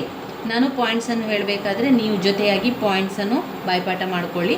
ನಿರಂಕುಶತೆ, ಶಾಶ್ವತತೆ, ಸರ್ವವ್ಯಾಪಕತೆ, ಅವಿಭಾಜ್ಯತೆ, ಅವರ್ಗೀಯತೆ, ಏಕಮೇವತೆ. ಇನ್ನೊಮ್ಮೆ ಹೇಳುವ: ನಿರಂಕುಶತೆ, ಶಾಶ್ವತತೆ, ಸರ್ವವ್ಯಾಪಕತೆ, ಅವಿಭಾಜ್ಯತೆ, ಅವರ್ಗೀಯತೆ, ಏಕಮೇವತೆ. ಇನ್ನು ಪರಮಾಧಿಕಾರದ ವಿಧಗಳು ಹೇಳಿ. ನಾಮಮಾತ್ರ ಪರಮಾಧಿಕಾರ, ಅದರಲ್ಲಿ ಮತ್ತು ನೈಜ ಪರಮಾಧಿಕಾರ ಅಂತ ಕೊಟ್ಟಿದ್ದಾರೆ. ನಾವು ಅದನ್ನೇ ಬೇರೆ ಬೇರೆ ಪಾಯಿಂಟ್ಸ್ ಆಗಿ ತಗೊಳ್ಳುವ. ಯಾಕಂದರೆ ನಮಗೆ ಹೆಚ್ಚು ಪಾಯಿಂಟ್ಸ್ ಆದ ಹಾಗೆ ನಮಗೆ ಬರೀಲಿಕ್ಕೂ ಕೂಡ ತುಂಬಾ ಒಳ್ಳೆಯದು. ಹಾಗೆ ನಮ್ಮ ಪೇಜ್ ಕೂಡ ಅಲ್ಲಿ ನಮಗೆ ತುಂಬಿಸ್ಲಿಕ್ಕಾಗ್ತದೆ. ಹಾಗೆ ಈಗ ಒಂದು 10 ಅಂಕಕ್ಕೆ ಬಂದರೆ 3 ರಿಂದ 4 ಪುಟದಷ್ಟು ಬರಿಬೇಕಾದ್ರೆ ಆ ಹೆಚ್ಚು ಪಾಯಿಂಟ್ಸ್ಗಳಿದ್ದರೆ ನಮಗೇನಾಗ್ತದೆ, ಹೆಚ್ಚು ಪುಟಗಳನ್ನು ಬರೀಲಿಕ್ಕೆ ಸಹಾಯ ಆಗ್ತದೆ. ಆದ್ದರಿಂದ ನಾವು ಅದನ್ನು ಪ್ರತ್ಯೇಕವಾದ ಪಾಯಿಂಟ್ಸ್ ಆಗಿ ತಗೊಳ್ಳುವ. ನಾಮಮಾತ್ರ ಪರಮಾಧಿಕಾರ, 2 ನೈಜ ಪರಮಾಧಿಕಾರ, 3 ಶಾಸನಬದ್ಧ ಪರಮಾಧಿಕಾರ, 4 ರಾಜಕೀಯ ಪರಮಾಧಿಕಾರ, 5 ಜನತಾ ಪರಮಾಧಿಕಾರ, 6 ವಿಧಿಬದ್ಧ ಮತ್ತು ಶಕ್ತಿಬದ್ಧ ಪರಮಾಧಿಕಾರ. ಮೊದಲಿಗೆ ಪರಮಾಧಿಕಾರದ ಅರ್ಥವನ್ನು ತಿಳ್ಕೊಳ್ಬೇಕು. ಪರಮಾಧಿಕಾರ ಎಂದರೆ ಏನು ಎನ್ನುವಂಥದ್ದು. ಪರಮಾಧಿಕಾರ ಎನ್ನುವಂಥದ್ದು ಪ್ರತಿಯೊಂದು ಸ್ವತಂತ್ರ ರಾಜ್ಯದಲ್ಲಿಯೂ ಕೂಡ ಯಾವುದಾದರೂ ಒಂದು ಬಗೆಯ ಅಧಿಕಾರವಿರಬೇಕು. ಶಾಸನಗಳನ್ನು ರಚಿಸುವಂತಹ ಅಧಿಕಾರ, ಶಾಸನಗಳನ್ನು ಜಾರಿಗೆ ತಂದು ಅವುಗಳ ಉಲ್ಲಂಘನೆಗೆ ಶಿಕ್ಷೆ ವಿಧಿಸುವ ಅಧಿಕಾರ, ಅದು ಒಬ್ಬ ವ್ಯಕ್ತಿಯಲ್ಲಾಗಲಿ ಒಂದು ಸಭೆಯಲ್ಲಾಗಲಿ ಇರಲೇಬೇಕು. ಇಂತಹ ಅಧಿಕಾರಕ್ಕೆ ನಾವು ಏನಂತ ಹೇಳ್ತೇವೆ? ಪರಮಾಧಿಕಾರ ಅಂತ ಹೇಳುವಂಥದ್ದು. ಇನ್ನು ಪರಮಾಧಿಕಾರದ ವ್ಯಾಖ್ಯೆಗಳು ಕೂಡ ನಿಮಗೆ ಗೊತ್ತಿರಲಿ. ಯಾಕಂದರೆ ಒಂದು ಪರಮಾಧಿಕಾರದ ಬಗ್ಗೆ ಪ್ರಶ್ನೆ ಬಂದಾಗ ನಮಗೆ ಸ್ವಲ್ಪ ಪೀಠಿಕೆಯನ್ನು ಬರೆದು ಪರಮಾಧಿಕಾರದ ಅರ್ಥವನ್ನು ಬರೀಬೇಕು. ಅದರ ಜೊತೆಗೆ ಪರಮಾಧಿಕಾರದ ವ್ಯಾಖ್ಯೆಗಳನ್ನೆಲ್ಲ ಬರೆದ್ರೆ ನಮಗೆ ಒಳ್ಳೆಯ ಅಂಕಗಳು ಸಿಗಲಿಕ್ಕೆ ಸಹಾಯ ಆಗ್ತದೆ ಎನ್ನುವ ಕಾರಣದಿಂದಾಗಿ ಹೇಳ್ತಾ ಇರುವಂಥದ್ದು. ಪರಮಾಧಿಕಾರದ ವ್ಯಾಖ್ಯೆಗಳು ಕೆಲವೊಮ್ಮೆ ಏನು ಕೇಳಿದ್ದಾರೆ ಅಂದರೆ 5 ಅಂಕಕ್ಕೆ ಪರಮಾಧಿಕಾರ ಎಂದರೇನು, ಪರಮಾಧಿಕಾರವನ್ನು ವ್ಯಾಖ್ಯಾನಿಸಿ ಅಂತ ಕೇಳ್ಬೋದು. ಅಥವಾ ಪರಮಾಧಿಕಾರ ಎಂದರೇನು, ಪರಮಾಧಿಕಾರದ ಲಕ್ಷಣಗಳನ್ನು ತಿಳಿಸಿ ಅಂತ ಕೇಳ್ಬೋದು. ಆದ್ದರಿಂದ ಆಗ ನಮಗೆ ಪರಮಾಧಿಕಾರದ ಅರ್ಥ ಮತ್ತು ಪರಮಾಧಿಕಾರದ ವ್ಯಾಖ್ಯೆಗಳು ಗೊತ್ತಿದ್ರೆ ತುಂಬಾ ಒಳ್ಳೆಯದು. ಪರಮಾಧಿಕಾರದ ವ್ಯಾಖ್ಯೆಗಳು ಬೋರ್ಡಿನ್ ಅವರ ಪ್ರಕಾರ ಕಾನೂನಿನ ನಿರ್ಬಂಧನೆಗಳು ಇಲ್ಲದ ಪೌರರ ಮತ್ತು ಪ್ರಜೆಗಳ ಮೇಲೆ ರಾಜ್ಯವು ಹೊಂದಿರುವ ಸರ್ವೋಚ್ಚ ಅಧಿಕಾರವೇ ಪರಮಾಧಿಕಾರ. ಬೋರ್ಡಿನ್ ಅವರ ಪ್ರಕಾರ ಕಾನೂನಿನ ನಿರ್ಬಂಧಗಳಿಲ್ಲದ ಪೌರರ ಮತ್ತು ಪ್ರಜೆಗಳ ಮೇಲೆ ರಾಜ್ಯವು ಹೊಂದಿರುವ ಸರ್ವೋಚ್ಚ ಅಧಿಕಾರವೇ ಪರಮಾಧಿಕಾರ. ಇನ್ನು ವಿಲ್ಲೋಬಿಯವರ ಪ್ರಕಾರ ಪರಮಾಧಿಕಾರ ರಾಜ್ಯದ ಸರ್ವೋಚ್ಚ ಇಚ್ಛೆ. ವಿಲ್ಲೋಬಿಯವರ ಪ್ರಕಾರ ಪರಮಾಧಿಕಾರ ರಾಜ್ಯದ ಸರ್ವೋಚ್ಚ ಇಚ್ಛೆಯಾಗಿದೆ. ಇನ್ನು ಪರಮಾಧಿಕಾರದ ಲಕ್ಷಣಗಳಲ್ಲಿ ಒಂದು ನಿರಂಕುಶವಾದುದು. ಅಂದರೆ ಪರಮಾಧಿಕಾರ ಎನ್ನುವಂಥದ್ದು ನಿರಂಕುಶವಾಗಿದೆ ಮತ್ತು ಅಥವಾ ಅದು ಅಮಿತವಾದುದು ಎನ್ನುವಂಥದ್ದು. ನಿರಂಕುಶತೆ ಅಂದರೆ ಏನು? ರಾಜ್ಯದ ಒಳಗಾಗಲಿ ಅಥವಾ ರಾಜ್ಯದ ಹೊರಗಾಗಲಿ ಪರಮಾಧಿಕಾರಕ್ಕಿಂತ ಮಿಗಿಲಾದ ಶಾಸನ ಅಧಿಕಾರ ಇಲ್ಲ ಎನ್ನುವಂಥದ್ದು ಹೇಳುವುದೇ ನಿರಂಕುಶತೆಯ ಅರ್ಥ. ಆಂತರಿಕವಾಗಿ ರಾಜ್ಯದ ಸಮಸ್ತ ವ್ಯಕ್ತಿಗಳ ಹಾಗೂ ಸಂಘ ಸಂಸ್ಥೆಗಳ ಮೇಲೆ ತನ್ನ ಸರ್ವೋಚ್ಚ ಅಧಿಕಾರವನ್ನು ಬಳಸುತ್ತದೆ. ತನಗೆ ಸರಿತೋರಿದಂತೆ ಕಾನೂನುಗಳನ್ನು ರಾಜ್ಯವು ರಚಿಸಬಹುದಾಗಿದೆ. ಆಂತರಿಕವಾಗಿ ಅದರ ಅಧಿಕಾರಕ್ಕೆ ಯಾವ ಶಾಸನೀಯ ಮಿತಿಗಳು ಕೂಡ ಇಲ್ಲ. ಅದನ್ನು ಸೀಮಿತಗೊಳಿಸಬಲ್ಲ ವ್ಯಕ್ತಿಯಾಗಲಿ ಸಮುದಾಯವಾಗಲಿ ರಾಜ್ಯದೊಳಗೆ ಇರುವುದು ಸಾಧ್ಯ ಇಲ್ಲ. ಅದರ ಪರಮಾಧಿಕಾರದ ನಿರಂಕುಶತೆಗೆ ಧಕ್ಕೆ ತಗಲಿದರೆ ರಾಜ್ಯವು ತನ್ನ ಅಸ್ತಿತ್ವವನ್ನೇ ಕಳೆದುಕೊಳ್ಳುತ್ತದೆ. ಬಾಹ್ಯವಾಗಿ ರಾಜ್ಯವು ತನ್ನ ಅಸ್ತಿತ್ವವನ್ನೇ ಕಳೆದುಕೊಳ್ಳುತ್ತದೆ ಎನ್ನುವಂಥದ್ದು ನಿರಂಕುಶತೆಯಲ್ಲಿ ನಮಗೆ ತಿಳಿದಿರುವಂಥ ವಿಚಾರ. ಇನ್ನಷ್ಟು ವಿವರಣೆಗಳಿದೆ, ನಾವು ಸ್ವಲ್ಪ ಸ್ವಲ್ಪ ವಿವರಣೆಯನ್ನು ತಿಳಿತಾ ಹೋದರೆ ಸಾಕು. ನಂತರ ನೀವು ವಿವರಣೆಯನ್ನು ಬರೀಬೇಕಾದ್ರೆ ನಿಮಗೆ ಯಾವ ರೀತಿ ಆ ಒಂದು ಪಾಯಿಂಟ್ಸಿಗೆ ವಿವರಣೆಯನ್ನು ಬರೀಬೋದು, ಇದೆಲ್ಲ ಕೂಡ ಜನರಲ್ ಆಗಿರುವಂಥ ವಿಷಯ. ಅಂದರೆ ನಮ್ಮ ಸುತ್ತಮುತ್ತಲೂ ಆಗುವಂಥ ವಿಚಾರಗಳೇ ಆಗಿರೋದ್ರಿಂದ ನಾವು ಅದನ್ನು ನಮಗೆ ಗೊತ್ತಿರುವ ರೀತಿಯಲ್ಲಿ, ನಾವು ಕೇಳಿರುವಂತಹ ರೀತಿಯಲ್ಲಿ, ನಮಗೆ ನಮ್ಮ ಒಂದು ಶಿಕ್ಷಕರಾಗಿರ್ಬೋದು, ನಾವು ಪುಸ್ತಕದಿಂದ ಓದಿರುವಂಥದ್ದಿರ್ಬೋದು, ಆ ಎಲ್ಲ ವಿಚಾರಗಳು ನಮಗೆ ನೆನಪಿಗೆ ಬರ್ತದೆ. ನಾವು ಬರಿತಾ ನೆನಪಿಗೆ ಬರ್ತದೆ. ಆ ಒಂದು ನಂಬಿಕೆ ನಮ್ಮಲ್ಲಿರಬೇಕು. ಪ್ರತಿ ಬಾರಿ ನಾನು ನಿಮಗೆ ಹೇಳ್ತಾ ಇರುವಂಥದ್ದಾಗಿ ನಿಮ್ಮ ಮೇಲೆ ನಿಮಗೆ ನಂಬಿಕೆ ಇರಬೇಕು. ಪ್ರತಿಯೊಬ್ಬ ವಿದ್ಯಾರ್ಥಿ ಕೂಡ ಏನು ಮಾಡಬೇಕು? ನಮ್ಮ ಮೇಲೆ ನಮಗೆ ನಂಬಿಕೆ ಇರಬೇಕು. ನಮ್ಮ ಮೇಲೆ ನಮಗೆ ನಂಬಿಕೆ ಇಲ್ಲ ಅಂತಾದರೆ ನಾವು ಹೇಗೆ ಪರೀಕ್ಷೆಗೆ ಬರೆಯುವಂಥದ್ದು, ಹೇಗೆ ನಾವು ಇನ್ನೊಂದು ಕಾರ್ಯಗಳನ್ನು ಮಾಡುವಂಥದ್ದು ಅಥವಾ ಕೆಲಸಗಳನ್ನು ಮಾಡುವಂಥದ್ದು? ಆದ್ದರಿಂದ ಮೊದಲಿಗೆ ನಮ್ಮ ಮೇಲೆ ನಮಗೆ ನಂಬಿಕೆ ಬೇಕು. ಪ್ರತಿ ಬಾರಿ ನೀವು ಓದಬೇಕಾದ್ರೆ ಹೇಳಬೇಕು, ಆಗ್ತದೆ, ನನ್ನಿಂದ ಸಾಧ್ಯ, ನಾನು ಮಾಡ್ತೇನೆ, ನಾನು ಪದವಿಯನ್ನು ಪಡಿತೇನೆ, ಅದರ ನಂತರ ಮುಂದಿನ ಬದುಕಿನಲ್ಲಿ ನಾನು ಕೆಲಸಗಳನ್ನು ಪಡೆದುಕೊಂಡು ನಾನು ಕೂಡ ನನ್ನ ಕಾಲ ಮೇಲೆ ನಿಂತ್ಕೊಳ್ಳುವಂಥದ್ದು. ಅಂದರೆ ನಾನೇ ಸ್ವತಃ ಉದ್ಯೋಗವನ್ನು ಮಾಡ್ತೇನೆ ಅಥವಾ ನಾನು ಉದ್ಯೋಗದಲ್ಲಿ ಇನ್ನಷ್ಟು ಮುಂದುವರಿತೇನೆ, ನನಗೆ ಇದರಿಂದಾಗಿ ನಾನು ಒಳ್ಳೆಯ ಜೀವನವನ್ನು ಪಡಿತೇನೆ ಎನ್ನುವಂಥದ್ದನ್ನು ನಿಮಗೆ ನೀವೇ ಹೇಳ್ತಾ ಇರಬೇಕು. ಈ ರೀತಿಯಾಗಿ ಹೇಳ್ತಾ ಇದ್ದರೆ ನಮ್ಮ ಯೂನಿವರ್ಸ್ ಅದನ್ನು ಕೇಳ್ತಾ ಇರ್ತದೆ. ಯಾವಾಗ ನಾವು ಯಾವಾಗಲೂ ಧನಾತ್ಮಕವಾಗಿ ಯೋಚನೆ ಮಾಡಬೇಕು ಸ್ನೇಹಿತರೆ. ನೀವು ಧನಾತ್ಮಕವಾಗಿ ಯೋಚನೆ ಮಾಡಿದರೆ ನಿಮ್ಮ ಜೀವನದಲ್ಲಿ ಎಲ್ಲ ವಿಚಾರಗಳು ಧನಾತ್ಮಕವಾಗಿ ಆಗ್ತಾ ಹೋಗ್ತದೆ. ನೀವು ಒಮ್ಮೆ ಆ ಪ್ರಯತ್ನವನ್ನು ಮಾಡಿ ನೋಡಿ. ಪಾಸಿಟಿವ್ ಆಗಿ ಯೋಚನೆ ಮಾಡಿ. ಒಂದು ಮಾತನಾಡಬೇಕಾದ್ರೆ ಧನಾತ್ಮಕವಾಗಿ ಮಾತನಾಡಿ. ನಿಮ್ಮ ಮನೆಯವರ ಜೊತೆಗಿರ್ಬೋದು, ಸಂಬಂಧಿಕರ ಜೊತೆ ಇರ್ಬೋದು, ನಿಮ್ಮ ಫ್ರೆಂಡ್ ಸರ್ಕಲ್ ಜೊತೆಗಿರ್ಬೋದು, ನಿಮ್ಮ ಕೆಲಸ ಮಾಡುವಂಥ ಸ್ಥಳಗಳಲ್ಲಿರ್ಬೋದು, ಎಲ್ಲೇ ಆಗಲಿ ನೀವು ಪ್ರತಿಯೊಂದು ವಿಚಾರವನ್ನು ಅದು ಒಳ್ಳೆಯದು, ಅದು ಆಗ್ತದೆ, ಅದು ನಮ್ಮಿಂದ ಸಾಧ್ಯ ಎನ್ನುವ ರೀತಿಯಲ್ಲಿ ಧನಾತ್ಮಕವಾಗಿ ಮಾತನಾಡ್ತಾ ಇದ್ದಾಗ ನಿಮ್ಮ ಜೀವನದಲ್ಲಿ ಪ್ರತಿಯೊಂದು ಕ್ಷಣದಲ್ಲೂ ಕೂಡ ಧನಾತ್ಮಕ ವಿಚಾರಗಳೇ ನಡೀತಾ ಹೋಗ್ತದೆ. ಇದು ನನ್ನ ಒಂದು ಸ್ವಂತ ಅನುಭವದಲ್ಲಿ ನಾನು ಹೇಳ್ತಾ ಇರುವಂಥದ್ದು. ಯಾವಾಗ ನಾನು ಧನಾತ್ಮಕವಾಗಿ ಯೋಚನೆ ಮಾಡ್ತೇನೋ, ಯಾವಾಗ ನಾನು ಪಾಸಿಟಿವ್ ಆಗಿ ಎಲ್ಲ ವಿಚಾರವನ್ನು ತಗೊಳ್ತಾ ಹೋಗ್ತೇನೋ, ಆವಾಗ ನನ್ನ ಜೀವನದಲ್ಲಿ ಪಾಸಿಟಿವ್ ಆಗಿ ಎಲ್ಲ ಕೂಡ ಮುಂದುವರಿತಾ ಇರುವಂಥದ್ದು ನಾನು ಗಮನಿಸಿರುವಂತಹ ಅಂಶ. ಆದ ಕಾರಣ ನಿಮಗೂ ಕೂಡ ನಾನು ಹೇಳ್ತಾ ಇರುವಂಥದ್ದು, ಇದರಲ್ಲಿ ನೀವು ಮಾಡಿ ನೋಡಿ. ಒಮ್ಮೆ ನಿಮ್ಮ ಜೀವನದಲ್ಲಿ ನೀವು ಕೂಡ ಇದೇ ರೀತಿಯಲ್ಲಿ ಅಳವಡಿಸಿ ನೋಡಿ. ಆವಾಗ ನಿಮಗೆ ಎಲ್ಲ ಕೂಡ ಅರ್ಥ ಆಗ್ತದೆ. ನೀವು ಪ್ರತಿ ಬಾರಿ ಈಗ ನೀವು ಪರೀಕ್ಷೆಗೆ ಓದ್ತಾ ಇದ್ದೀರಿ ಅಂತ ಆಗುವಾಗ ನೀವು ನಿಮಗೆ ಧೈರ್ಯವನ್ನು ತುಂಬಿಕೊಳ್ಳಿ. ನಿಮಗೆ ನೀವು ಹೇಳ್ಕೊಳ್ಳಿ, ನನಗೆ ಆಗ್ತದೆ, ನಾನು ಓದ್ತಾ ಇದ್ದೇನೆ, ನನಗೆ ಪರೀಕ್ಷೆಯನ್ನು ಬರಿಬೋದು, ನಾನು ಉತ್ತಮವಾಗಿ ಪರೀಕ್ಷೆಯನ್ನು ಬರೆದು ಉತ್ತಮ ಅಂಕಗಳನ್ನು ಪಡ್ಕೊಳ್ತೇನೆ, ನಾನು ಪದವಿಯನ್ನು ಪಡಿತೇನೆ ಎನ್ನುವಂಥದ್ದನ್ನು ಹೇಳ್ತಾ ಇರಿ. ನಿಮಗೆ ಎಲ್ಲ ಕೂಡ ಒಳ್ಳೆಯದಾಗ್ತಾ ಹೋಗ್ತದೆ. ಯಾವತ್ತೂ ಕೂಡ ಋಣಾತ್ಮಕವಾಗಿ ಆಲೋಚನೆ ಮಾಡಬೇಡಿ. ಯಾವುದನ್ನು ಕೂಡ ನನ್ನಿಂದ ಸಾಧ್ಯ ಇಲ್ಲ, ನನ್ನಿಂದ ಆಗುವುದಿಲ್ಲ, ನನಗೆ ಗೊತ್ತಾಗುವುದಿಲ್ಲ, ನಾನು ಬರೆಯುವುದಿಲ್ಲ, ಈ ರೀತಿಯಾಗಿ ಆಲೋಚನೆಯನ್ನು ಕೂಡ ಮಾಡಬೇಡಿ. ಬಾಯಲ್ಲಿ ಕೂಡ ಹೇಳಬೇಡಿ. ಎಲ್ಲವನ್ನು ಕೂಡ ಆದಷ್ಟು ನೆನಪು ಮಾಡಿ ಧನಾತ್ಮಕವಾಗಿ ಮಾತನಾಡಲಿಕ್ಕೆ ಆರಂಭ ಮಾಡಿ. ಅವತ್ತಿನಿಂದ ಧನಾತ್ಮಕವಾಗಿ ನಿಮ್ಮ ಜೀವನ ಬದಲಾವಣೆ ಆಗ್ತಾ ಹೋಗ್ತದೆ. ಋಣಾತ್ಮಕವಾಗಿ ಮಾತನಾಡಬೇಡಿ. ಋಣಾತ್ಮಕವಾಗಿ ನೀವು ಯೋಚನೆ ಮಾಡಿದರೆ ಅದು ಋಣಾತ್ಮಕವಾಗಿಯೇ ಹೋಗ್ತಾನೆ ಇರ್ತದೆ. ಋಣಾತ್ಮಕವಾಗಿ ಎಲ್ಲ ಕೆಲಸಗಳು ನಡೀತಾ ಇರ್ತದೆ. ಅದರಿಂದ ನಾನು ಹೇಳ್ತಾ ಇರುವಂಥದ್ದು, ಪ್ರತಿಯೊಂದು ವಿಚಾರವನ್ನು ಧನಾತ್ಮಕವಾಗಿ ಯೋಚನೆ ಮಾಡಿ, ಧನಾತ್ಮಕವಾಗಿ ನೀವು ಹೇಳ್ತಾ ಇರಿ. ಸರ್ವವ್ಯಾಪಕತೆ ಅಂತ ಪಾಯಿಂಟ್ಸ್ ಬಂದಿದೆ. ಸರ್ವವ್ಯಾಪಕತೆ ಅಂದರೆ ಏನು? ಎಲ್ಲ ಕಡೆ ಇರುವಂಥದ್ದು. ಈ ಪಾಯಿಂಟ್ಸಲ್ಲೇ ನಿಮಗೆ ಗೊತ್ತಾಗ್ತದೆ, ಇದರ ಹೆಡ್ಡಿಂಗಲ್ಲಿ ಸರ್ವವ್ಯಾಪಕವಾಗಿದೆ ಅಂದರೆ ಎಲ್ಲ ಕಡೆ ಹರಡಿಕೊಂಡಿದೆ ಎನ್ನುವಂಥ ಅರ್ಥ. ಅಂದರೆ ಪರಮಾಧಿಕಾರ, ಅಧಿಕಾರವು ಸಾರ್ವತ್ರಿಕವಾಗಿ ಎಲ್ಲ ಕಡೆಗಳಲ್ಲಿ ವ್ಯಾಪಿಸಿಕೊಂಡಿದೆ, ಅದು ಸರ್ವವ್ಯಾಪಕತೆಯನ್ನು ಹೊಂದಿದೆ. ರಾಜ್ಯದ ಪರಮಾಧಿಕಾರವು ರಾಜ್ಯವು ಭೌಗೋಳಿಕ ಮಿತಿಯಲ್ಲಿರುವ ಪ್ರತಿಯೊಬ್ಬ ವ್ಯಕ್ತಿಗೂ ಮತ್ತು ಪ್ರತಿ ಒಂದು ಸಂಘ ಸಂಸ್ಥೆಗಳಿಗೂ ಅನ್ವಯವಾಗ್ತದೆ. ಪರಮಾಧಿಕಾರ ಅಧಿಕಾರ ವ್ಯಾಪ್ತಿಯಿಂದ ಯಾರಿಗೂ ವಿನಾಯಿತಿ ಇರುವುದಿಲ್ಲ. ರಾಜ್ಯದ ಕಾನೂನು ಕಟ್ಟಳೆಗಳು ರಾಜ್ಯದ ಗಡಿಯೊಳಗೆ ಇರುವ ಎಲ್ಲರಿಗೂ ಕೂಡ ಅನ್ವಯ ಆಗ್ತದೆ. ಎಲ್ಲರೂ ಅವುಗಳಿಗೆ ವಿಧೇಯತೆಯನ್ನು ಸಲ್ಲಿಸಬೇಕು, ಉಲ್ಲಂಘಿಸಿದವರನ್ನು ಶಿಕ್ಷಿಸಬೇಕು ಎನ್ನುವಂಥದ್ದು. ಇನ್ನು 3ನೇ ಪಾಯಿಂಟ್ ಶಾಶ್ವತತೆ. ಪರಮಾಧಿಕಾರದ ಲಕ್ಷಣಗಳಲ್ಲಿ ಮತ್ತೊಂದು ಪಾಯಿಂಟ್ ಶಾಶ್ವತತೆ ಎನ್ನುವಂಥದ್ದು ಕೂಡ ಪರಮಾಧಿಕಾರದ ಲಕ್ಷಣಗಳಲ್ಲೊಂದಾಗಿದೆ. ಅದು ಯಾವತ್ತೂ ಕೂಡ ಹಾಗೇ ಇರುವಂತಹ, ಶಾಶ್ವತವಾಗಿ ಇರುವಂತಹ ಒಂದು ಅಧಿಕಾರ.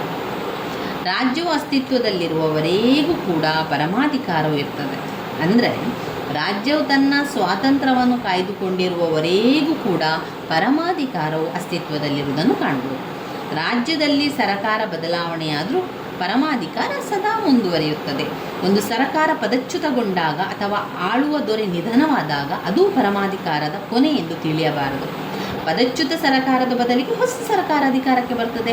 ಈ ಸರಕಾರಗಳ ಬದಲಾವಣೆಗಳಿಂದ ಒಂದು ಹೋದರೆ ಮತ್ತೊಂದು ಸರಕಾರ ಬರ್ತದೆ, ಅದು ನೋಡಿಕೊಳ್ಳುತ್ತದೆ. ಆದ್ದರಿಂದ ಪರಮಾಧಿಕಾರಕ್ಕೆ ಅದು ಶಾಶ್ವತವಾಗಿರುವಂಥದ್ದು ಅಂತ ಹೇಳುವಂಥದ್ದು. 4ನೇ ಪಾಯಿಂಟ್ ಅವಿಭಾಜ್ಯತೆ. ಅಂದರೆ ವಿಭಾಜಿಸಲು ಸಾಧ್ಯವಿಲ್ಲ, ವಿಭಜನೆ ಮಾಡಲಿಕ್ಕೆ ಸಾಧ್ಯವಿಲ್ಲದನ್ನು ನಾವು ಅವಿಭಾಜ್ಯತೆ ಎನ್ನುವಂಥದ್ದು. ವಿಭಾಗಿಸಲು ಸಾಧ್ಯ ಇಲ್ಲ ಅದನ್ನು. ಪರಮಾಧಿಕಾರ ಎನ್ನುವಂಥದ್ದು ಅವಿಚ್ಛಿನ್ನವಾದುದು, ಅವಿಭಾಜ್ಯತೆಯನ್ನು ಹೊಂದಿರುವಂಥದ್ದು, ಅದು ಅಖಂಡವಾದುದು. ಗೆಟ್ಟೆಲ್ರವರ ಪ್ರಕಾರ ಅವಿಭಾಜ್ಯ ಪರಮಾಧಿಕಾರವಿಲ್ಲದ ಯಾವ ರಾಜ್ಯವೂ ಕೂಡ ಅಸ್ತಿತ್ವದಲ್ಲಿರಲು ಸಾಧ್ಯವಿಲ್ಲ. ಪರಮಾಧಿಕಾರವನ್ನು ವಿಭಜಿಸಿದರೆ ಒಂದಕ್ಕಿಂತ ಹೆಚ್ಚು ರಾಜ್ಯಗಳು ಅಸ್ತಿತ್ವದಲ್ಲಿರ್ತದೆ. ಆದರೆ ಅನೇಕತಾವಾದವು ಬಹುತ್ವ ಸಿದ್ಧಾಂತದ ಪ್ರಕಾರ ಪರಮಾಧಿಕಾರದ ಅವಿಭಾಜ್ಯತೆಯನ್ನು ಅಲ್ಲಗಳೆಯುತ್ತದೆ. ಬಹುತ್ವ ಸಿದ್ಧಾಂತವಾದಿ ಲಾಸ್ಕಿ ಪರಮಾಧಿಕಾರವನ್ನು ವಿಭಜಿಸಿ ಹಂಚಲು ಸಾಧ್ಯವೆಂಬ ಅಭಿಪ್ರಾಯ ವ್ಯಕ್ತಪಡಿಸಿದ್ದಾರೆ. ಅವರ ಅಭಿಪ್ರಾಯದಲ್ಲಿ ಇತರ ಸಂಘ ಸಂಸ್ಥೆಗಳಂತೆ ರಾಜ್ಯವು ಒಂದು ಸಂಸ್ಥೆಯಾಗಿರುವುದರಿಂದ ಅದಕ್ಕೆ ಮಾತ್ರ ಪರಮಾಧಿಕಾರವಿರುವುದು ಸಾಧ್ಯವಲ್ಲ. ಇನ್ನು ಅವರ್ಗೀಯತೆ. ರಾಜ್ಯದ ಪರಮಾಧಿಕಾರವು ವರ್ಗವನ್ನು ಮಾಡಲಿಕ್ಕೆ ಸಾಧ್ಯ ಇಲ್ಲ, ಬೇರ್ಪಡಿಸಲು ಸಾಧ್ಯ ಇಲ್ಲ ಅವುಗಳನ್ನು. ಆದ್ದರಿಂದ ಅವುಗಳು ಅವರ್ಗೀಯವಾದವು. ಯಾವ ರೀತಿಯ ವ್ಯಕ್ತಿಯು ಜೀವಾತ್ಮನನ್ನು ತೊರೆದು ಜೀವಂತವಾಗಿರಲು ಸಾಧ್ಯವಿಲ್ಲವೋ ಅದೇ ರೀತಿ ಪರಮಾಧಿಕಾರವನ್ನು ಪರಬಾರೆ ಮಾಡಿ ರಾಜ್ಯವು ಅಸ್ತಿತ್ವದಲ್ಲಿರಲು ಸಾಧ್ಯವಿಲ್ಲ. ರಾಜ್ಯದ ಒಂದು ಪ್ರದೇಶವನ್ನು ಪರರಾಜ್ಯಕ್ಕೆ ನೀಡುವುದರಿಂದ ಪರಮಾಧಿಕಾರದ ವರ್ಗಾವಣೆ ಆಗುವುದಿಲ್ಲ. ಪರಮಾಧಿಕಾರವನ್ನು ಕಳೆದುಕೊಂಡ ರಾಜ್ಯವು ವ್ಯಕ್ತಿತ್ವವಿಲ್ಲದ ವ್ಯಕ್ತಿಯಂತೆ. ಪರಮಾಧಿಕಾರವೇ ರಾಜ್ಯದ ಜೀವಾಳ. ಪರಮಾಧಿಕಾರವನ್ನು ಪರಬಾರೆ ಮಾಡಿದ ರಾಜ್ಯವು ಆತ್ಮಹತ್ಯೆ ಮಾಡಿಕೊಂಡಂತೆಯೇ ಸರಿ. ರಾಜ್ಯದ ಒಂದು ಪ್ರದೇಶವನ್ನು ಪರರಾಜ್ಯಕ್ಕೆ ನೀಡುವುದರಿಂದ ಪರಮಾಧಿಕಾರದ ವರ್ಗಾವಣೆ ಆಗುವುದಿಲ್ಲ. ಇನ್ನು ಏಕಮೇವತೆ. ಪರಮಾಧಿಕಾರವು ರಾಜ್ಯಕ್ಕೆ ಮಾತ್ರ ಮೀಸಲು. ಬೇಕಾದ ವ್ಯಕ್ತಿಯಾಗಲಿ ಸಂಘ ಸಂಸ್ಥೆಯಾಗಲಿ ಇದನ್ನು ಹೊಂದಿರಲಾರದು. ಪರಮಾಧಿಕಾರವನ್ನು ಹೊಂದಿರುವಂಥ ಏಕೈಕ ಸಂಸ್ಥೆ ಅಂತ ಹೇಳಿದರೆ ಅದು ರಾಜ್ಯ. ರಾಜ್ಯದ ಪರಮಾಧಿಕಾರದಲ್ಲಿ ಯಾವ ಸಂಸ್ಥೆಗೂ ಯಾವ ವ್ಯಕ್ತಿಗೂ ಪಾಲುದಾರಿಕೆ ಇಲ್ಲ. ರಾಜ್ಯದಲ್ಲಿರುವ ಎಲ್ಲ ವ್ಯಕ್ತಿಗಳಿಂದಲೂ ಮತ್ತು ಎಲ್ಲ ಸಂಘ ಸಂಸ್ಥೆಗಳಿಂದಲೂ ಅದು ಕಾನೂನುಬದ್ಧವಾಗಿ ವಿಧೇಯತೆಯನ್ನು ಪಡೆಯುವ ಏಕಮೇವ ಸಂಸ್ಥೆ. ಇನ್ನು ಪರಮಾಧಿಕಾರದ ವಿಧಗಳು ಬೇರೆ ಬೇರೆ ಪರಮಾಧಿಕಾರ ಇದೆ. ಪರಮಾಧಿಕಾರದ ವಿಧಗಳಲ್ಲಿ ಮೊದಲನೆಯದು ನಾಮಮಾತ್ರ ಪರಮಾಧಿಕಾರ ಮತ್ತು ನೈಜ ಪರಮಾಧಿಕಾರ. ಅಂದರೆ ಹೆಸರಿಗೆ ಮಾತ್ರ ಪರಮಾಧಿಕಾರ ಇರುವಂಥದ್ದು, ಆದರೆ ಎಲ್ಲ ಕೆಲಸಗಳನ್ನು ಮಾಡುವಂಥದ್ದು ಬೇರೆಯವರು. ವಾಸ್ತವವಾಗಿ ಪರಮಾಧಿಕಾರವನ್ನು ಚಲಾಯಿಸುತ್ತಿಲ್ಲದಿದ್ದರೆ ಅದನ್ನು ನಾಮಮಾತ್ರ ಪರಮಾಧಿಕಾರ ಅಂತ ಹೇಳುವಂಥದ್ದು. ಉದಾಹರಣೆ ಕೊಡ್ತಾರೆ ಇಲ್ಲಿ ಅವರು. ಇಂಗ್ಲೆಂಡಿನ ರಾಣಿ, ಭಾರತದ ರಾಷ್ಟ್ರಪತಿ. ಇಂಗ್ಲೆಂಡಿನಲ್ಲಿ ಪ್ರಧಾನಮಂತ್ರಿಯನ್ನೊಳಗೊಂಡ ಸಚಿವ ಸಂಪುಟ ರಾಜಪ್ರಭುತ್ವದ ಹೆಸರಿನಲ್ಲಿ ಪರಮಾಧಿಕಾರವನ್ನು ಚಲಾಯಿಸುತ್ತದೆ. ಭಾರತದಲ್ಲಿಯೂ ಮಂತ್ರಿಮಂಡಲ ರಾಷ್ಟ್ರಪತಿ ಹೆಸರಿನಲ್ಲಿ ಪರಮಾಧಿಕಾರವನ್ನು ಚಲಾಯಿಸುತ್ತದೆ. ಹೀಗೆ ರಾಜ ಅಥವಾ ರಾಷ್ಟ್ರಾಧ್ಯಕ್ಷನು ನಾಮಮಾತ್ರ ಪರಮಾಧಿಕಾರಿಯಾಗಿದ್ದರೆ ಪ್ರಧಾನಮಂತ್ರಿ ನೈಜ ಪರಮಾಧಿಕಾರಿ. ಅಂದರೆ ಪ್ರಧಾನಮಂತ್ರಿ ಆಗಲ್ಲ, ಪ್ರಧಾನಮಂತ್ರಿಯು ಅವರ ಹೆಸರಿನಲ್ಲಿ ಕೆಲಸ ಮಾಡುವಂಥದ್ದಲ್ಲ, ಅವರೇ ಖುದ್ದಾಗಿ ಕೆಲಸವನ್ನು ಮಾಡುವಂಥದ್ದು. 2 ಶಾಸನಬದ್ಧ ಪರಮಾಧಿಕಾರ ಮತ್ತು ರಾಜಕೀಯ ಪರಮಾಧಿಕಾರ. ರಾಜ್ಯದ ಪರಮಾಧಿಕಾರವನ್ನು ಶಾಸನಬದ್ಧವಾಗಿ ಪರಮಾಧಿಕಾರ ಮತ್ತು ರಾಜಕೀಯ ಪರಮಾಧಿಕಾರ ಎಂಬ 2 ದೃಷ್ಟಿಕೋನದಿಂದ ನೋಡ್ಬೋದು. ಒಂದು ಶಾಸನಬದ್ಧವಾಗಿರ್ತದೆ, ಮತ್ತೊಂದು ರಾಜಕೀಯದ ರೀತಿಯಲ್ಲಿ ಅಧಿಕಾರವನ್ನು ಮಾಡುವಂಥದ್ದು.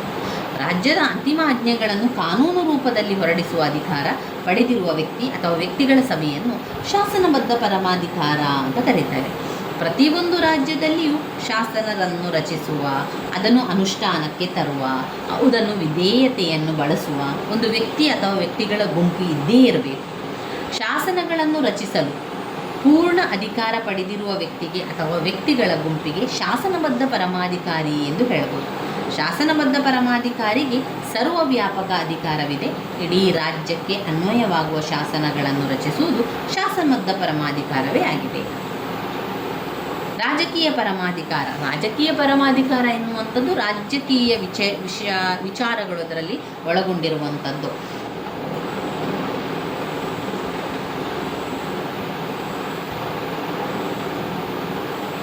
ರಾಜಕೀಯ ಪರಮಾಧಿಕಾರ ಅಂತ ಹೇಳುವಾಗ ನ್ಯಾಯವಾದಿಗಳು ಮಾನ್ಯ ಮಾಡಿರುವ ಶಾಸನಬದ್ಧ ಪರಮಾಧಿಕಾರವೇ ರಾಜಕೀಯ ಪರಮಾಧಿಕಾರ ಎಂದು ಎ.ವಿ. ಡೈಸಿ ಅವರು ಹೇಳ್ತಾರೆ. ಆದರೆ ರಾಜಕೀಯ ಪರಮಾಧಿಕಾರಿ ಎಲ್ಲಿ ನೆಲೆಸಿದೆ ಎಂಬುದರ ಬಗ್ಗೆ ಒಮ್ಮತ ಅಭಿಪ್ರಾಯ. ರಾಜ್ಯದಲ್ಲಿರುವ ಚುನಾಯಿತ ಸಮುದಾಯವೇ ರಾಜಕೀಯ ಪ್ರಭುತ್ವವೆಂದು ಕೆಲವರು, ರಾಜ್ಯದಲ್ಲಿರುವ ಜನಸ್ತೋಮದ ಒಟ್ಟು ಗುಂಪೇ ರಾಜಕೀಯ ಪ್ರಭುತ್ವವೆಂದು ಮತ್ತೆ ಕೆಲವರು ವಾದಿಸಿದ್ದಾರೆ. ಇನ್ನು ಇದರಲ್ಲಿ ಜನತಾ ಪರಮಾಧಿಕಾರ ಎನ್ನುವಂಥದ್ದು ಜನತೆ ಅಂತಿಮವಾದ ಪರಮಾಧಿಕಾರವನ್ನು ಹೊಂದಿದ್ದರೆ ಅವರು ಜನತಾ ಪರಮಾಧಿಕಾರ ಅಂತ ಹೇಳುವಂಥದ್ದು. ವಿಧಿಬದ್ಧ ಮತ್ತು ಶಕ್ತಿಬದ್ಧ ಪರಮಾಧಿಕಾರ ಎನ್ನುವಂಥದ್ದು ಕಾನೂನಿನ ಪ್ರಕಾರ ಪರಮಾಧಿಕಾರವನ್ನು ವಿಧಿಬದ್ಧ ಪರಮಾಧಿಕಾರ ಅಂತ ಹೇಳುವಂಥದ್ದು. ಪರಮಾಧಿಕಾರವನ್ನು ವಿಧಿಬದ್ಧ ಮತ್ತು ಶಕ್ತಿಬದ್ಧ ಪರಮಾಧಿಕಾರ ಎಂದು ಎರಡು ವರ್ಗೀಕರಣವನ್ನು ಮಾಡಿದ್ದಾರೆ. ಕಾನೂನಿನ ಪ್ರಕಾರ ಪರಮಾಧಿಕಾರವನ್ನು ವಿಧಿಬದ್ಧ ಪರಮಾಧಿಕಾರ ಅಂತ ಕರೀತಾರೆ. ವಿಧಿಬದ್ಧ ಪರಮಾಧಿಕಾರವು ಅಧಿಕಾರವನ್ನು ಚಲಾಯಿಸುವ ಹಕ್ಕನ್ನು ಸಂವಿಧಾನದ ಪ್ರಕಾರ ಪಡೆದಿರುತ್ತದೆ. ಆದರೆ ಅರಾಜಕತೆ ಉಂಟಾದಾಗ ಹಲವೆಡೆ ವಿಧಿಬದ್ಧ ಪರಮಾಧಿಕಾರದ ಆಜ್ಞೆಗಳನ್ನು ಧಿಕ್ಕರಿಸಲಾಗಿದೆ. ಮತ್ತೊಬ್ಬ ಅಧಿಕೃತ ಅಧಿಕಾರವನ್ನು ಚಲಾಯಿಸುತ್ತಾನೆ, ಅವನನ್ನೇ ಶಕ್ತಿಬದ್ಧ ಪರಮಾಧಿಕಾರ ಎನ್ನುವುದು. ಅಂದರೆ ಅಧಿಕಾರವನ್ನು ಚಲಾಯಿಸುವ ಸಾಮರ್ಥ್ಯ ಪಡೆದಿರುವವರನ್ನು ಶಕ್ತಿಬದ್ಧ ಪರಮಾಧಿಕಾರಿಗಳೆಂದು, ಸಂವಿಧಾನದ ಪ್ರಕಾರ ಅಧಿಕಾರವನ್ನು ಚಲಾಯಿಸುವ ಹಕ್ಕನ್ನು ಪಡೆದಿರುವವನನ್ನು ವಿಧಿಬದ್ಧ ಪರಮಾಧಿಕಾರಿ ಎಂದು ಕರೆಯಲಾಗುತ್ತದೆ. ವಿಧಿಬದ್ಧ ಪರಮಾಧಿಕಾರ ಮತ್ತು ಶಕ್ತಿಬದ್ಧ ಪರಮಾಧಿಕಾರ ಇವೆರಡೂ ಏಕಕಾಲದಲ್ಲಿ ಇರಲು ಸಾಧ್ಯ ಇಲ್ಲ. ಶಾಂತಿ ಕಾಲದಲ್ಲಿ ಸಾಮಾನ್ಯವಾಗಿ ವಿಧಿಬದ್ಧ ಪರಮಾಧಿಕಾರ ಇರುತ್ತದೆ. ಇನ್ನು ಕ್ರಾಂತಿಯ ಸಮಯದಲ್ಲಿ ಶಕ್ತಿಬದ್ಧ ಪರಮಾಧಿಕಾರ ಇರುವಂಥದ್ದನ್ನು ನಾವು ಕಾಣ್ತೀವಿ. ಇನ್ನು ಬರುವಂತಹ ಘಟಕ 5 ಆಸ್ಟಿನ್ ಅವರ ಏಕತ್ವ ಪರಮಾಧಿಕಾರ ಸಿದ್ಧಾಂತದ ಟೀಕೆಗಳು ಹಾಗೆ ಬಹುತ್ವ ಸಿದ್ಧಾಂತದ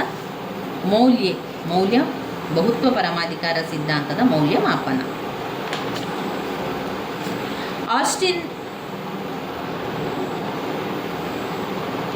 ಆಸ್ಟಿನ್ನ ಏಕತ್ವ ಪರಮಾಧಿಕಾರ ಸಿದ್ಧಾಂತ ತತ್ವದ ಪ್ರಕಾರ ಆಸ್ಟಿನ್ ಅವರ ಪರಮಾಧಿಕಾರದ ಸಿದ್ಧಾಂತವನ್ನೇ ಏಕತ್ವ ಪರಮಾಧಿಕಾರ ಸಿದ್ಧಾಂತ, ನ್ಯಾಯಬದ್ಧ ಸಿದ್ಧಾಂತ ಅಂತ ಕರೀತಾರೆ. ಪರಮಾಧಿಕಾರದ ಸಾಂಪ್ರದಾಯಿಕ ಸಿದ್ಧಾಂತ ಅಂತ ಕರೆಯುವ ವಾಡಿಕೆ ಇದೆ.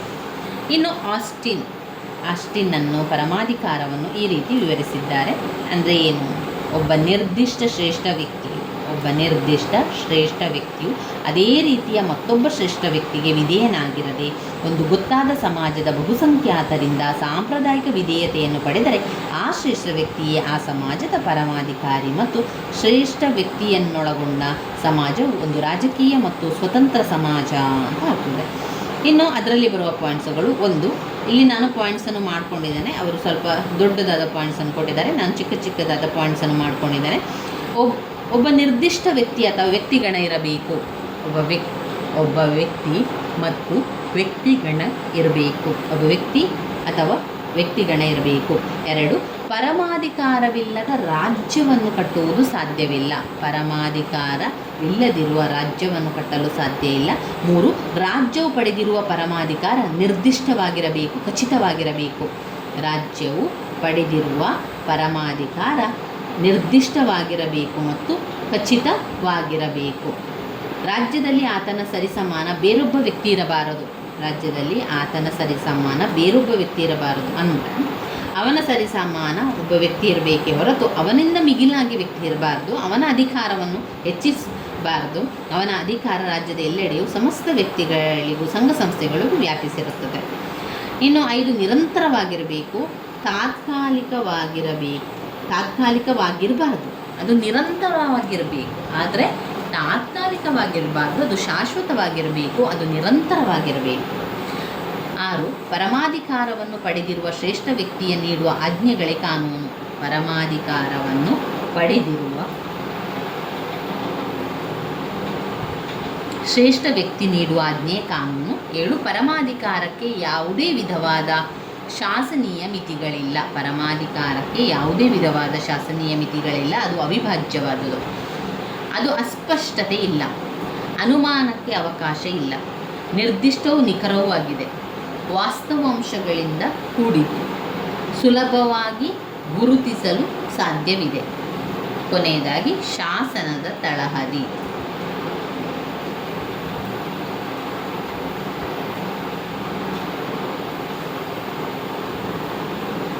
ಶಾಸನದ ತಳಹದಿ ಇದು.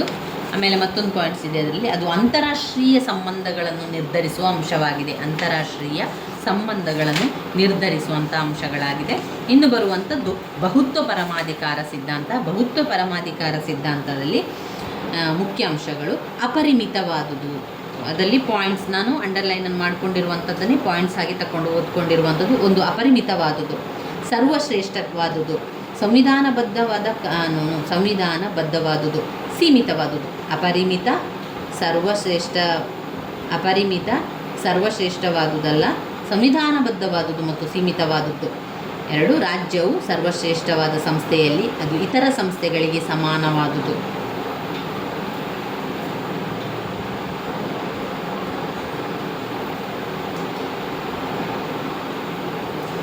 ಸಾರ್ವಭೌಮಾಧಿಕಾರವು ಕೇವಲ ರಾಜ್ಯಕ್ಕೆ ಮಾತ್ರ ಸೇರಿರಬಾರದು, ಇತರ ಸಂಘ ಸಂಸ್ಥೆಗಳಿಗೂ ಅದು ಸೇರಿರಬೇಕು. 4. ಸ್ವಯಂ ಅಧಿಕಾರವಿರಬೇಕು. 5. ಕಾನೂನುಗಳನ್ನು ರೂಪಿಸುವ ಮತ್ತು ಅವುಗಳನ್ನು ಕಾರ್ಯರೂಪಕ್ಕೆ ತರುವ ಅಧಿಕಾರವು ರಾಜ್ಯಕ್ಕೆ ಮಾತ್ರ ಸೇರಿರದೆ ಅದು ಎಲ್ಲ ಸಂಘ ಸಂಸ್ಥೆಗಳಿಗೂ ಕೂಡ ಸೇರಿರಬೇಕು. 6. ರಾಜ್ಯದ ಆಡಳಿತ ಪದ್ಧತಿಯು ಕೇಂದ್ರೀಕೃತವಾಗಿರದೆ ವಿಕೇಂದ್ರೀಕೃತವಾಗಿರಬೇಕು. 7. ಎಲ್ಲರ ಹಿತದೃಷ್ಟಿಯಿಂದ ಸಂಘ ಸಂಸ್ಥೆಗಳಿಗೆ ಸಂಪೂರ್ಣ ಸ್ವಾತಂತ್ರ್ಯವನ್ನು ಕೊಡಬೇಕು. ಸಮಾಜ ಕಲ್ಯಾಣಕ್ಕಿಂತಲೂ ಸಂಘ ಸಂಸ್ಥೆಗಳು ಮುಖ್ಯವಾಗಿದೆ. ಸಮಾಜ ಕಲ್ಯಾಣ ಇದಕ್ಕಿಂತಲೂ ಮುಖ್ಯವಾಗಿರುವಂಥದ್ದು. ಇನ್ನು ಬರುವಂಥದ್ದು ಘಟಕ 6 ಜೈವಿಕ ಸಿದ್ಧಾಂತ. ಜೈವಿಕ ಸಿದ್ಧಾಂತವನ್ನು ಹಲವು ಬಾರಿ ಕೇಳಿದ್ದಾರೆ.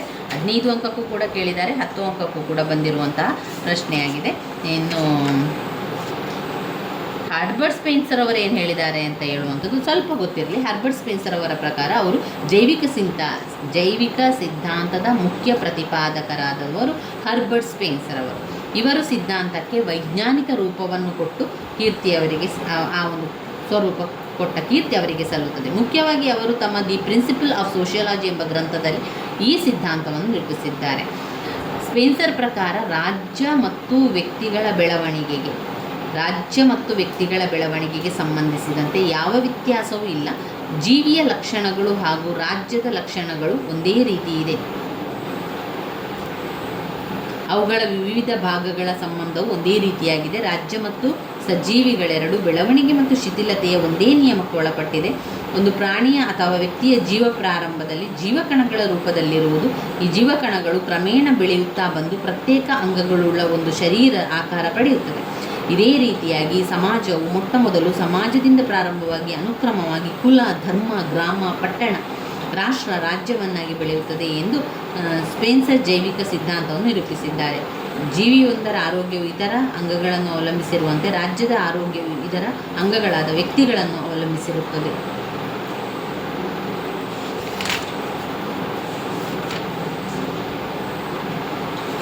ಸ್ಪೆನ್ಸರ್ ಅವರು ಹೇಳಿರುವಂತಹ ಜೀವಿಗೂ ಮತ್ತು ಸಮಾಜಕ್ಕೂ ಇರುವ ವ್ಯತ್ಯಾಸದ ಬಗ್ಗೆ ಹೇಳ್ತಾ ಹೋಗ್ತೇನೆ ನೋಡಿ, ಸ್ವಲ್ಪ ನೆನಪಲ್ಲಿರಲಿ. ಸಮಾಜಕ್ಕೆ ವ್ಯಕ್ತಿಯ ಬಾಹ್ಯ ಸ್ವರೂಪಕ್ಕೆ ಹೋಲಿಸುವಂತಹ ಯಾವ ನಿರ್ದಿಷ್ಟ ಬಾಹ್ಯ ಸ್ವರೂಪವೂ ಇಲ್ಲ. 2. ಸಮಾಜದ ಘಟಕಗಳು ಜೀವಿಯ ಅಂಗಗಳಂತೆ ನಿರ್ದಿಷ್ಟ ಪ್ರದೇಶದಲ್ಲಿ ಸ್ಥಿರವಾಗಿರದೆ ಸ್ಥಳದಿಂದ ಸ್ಥಳಕ್ಕೆ ಚಲಿಸುವ ಸಾಮರ್ಥ್ಯ ಪಡೆದಿರುತ್ತದೆ. 3. ಸಮಾಜದ ಅಂಗಗಳು ಒಂದೇ ಕಡೆ ಇರದೆ ಚದುರುತ್ತದೆ, ಆದರೆ ಜೀವಿಯೊಂದರ ಅಂಗಗಳು ಈ ರೀತಿ ಇರುವುದಿಲ್ಲ. 4. ಜೀವಿಯ ಪ್ರಜ್ಞೆಯು ಒಂದೇ ಒಂದು ಸ್ಥಳದಲ್ಲಿ ಕೇಂದ್ರೀಕೃತವಾಗಿದ್ದರೆ ಸಮಾಜದ ಪ್ರತಿಯೊಂದು ಭಾಗದ ಪ್ರಜ್ಞೆಯು ಬೇರೆ ಬೇರೆ ಕೇಂದ್ರವನ್ನು ಹೊಂದಿರುತ್ತದೆ.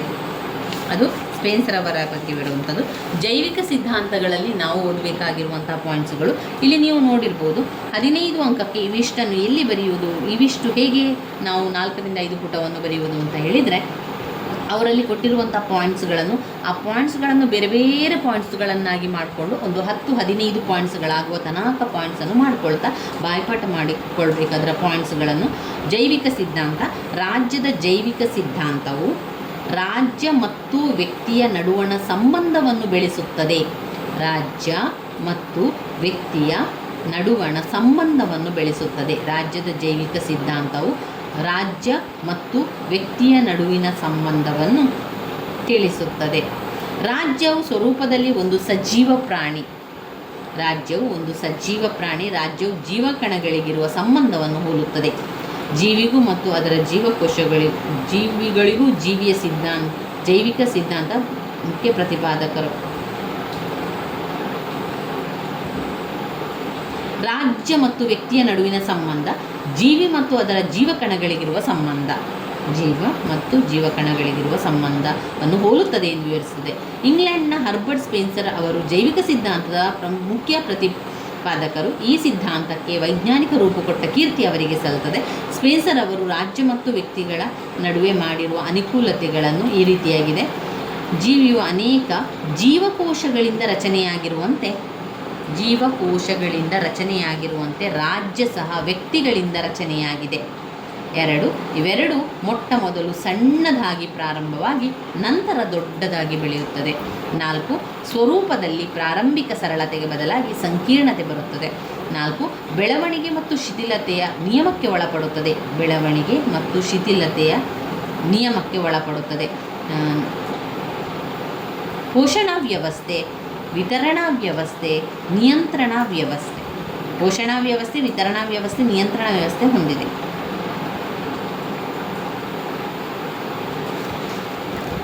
ಇವಿಷ್ಟು ಬ್ಲಾಕ್ 1ರಲ್ಲಿ ನಮಗೆ ನೋಡಿದ ಹಾಗೆ ಆಯಿತು. ಬ್ಲಾಕ್ 1ರಲ್ಲಿ ಬರುವಂತಹ ಎಲ್ಲ ಪ್ರಶ್ನೆಗಳನ್ನು ನಾವು ನೋಡಿಕೊಂಡೆವು.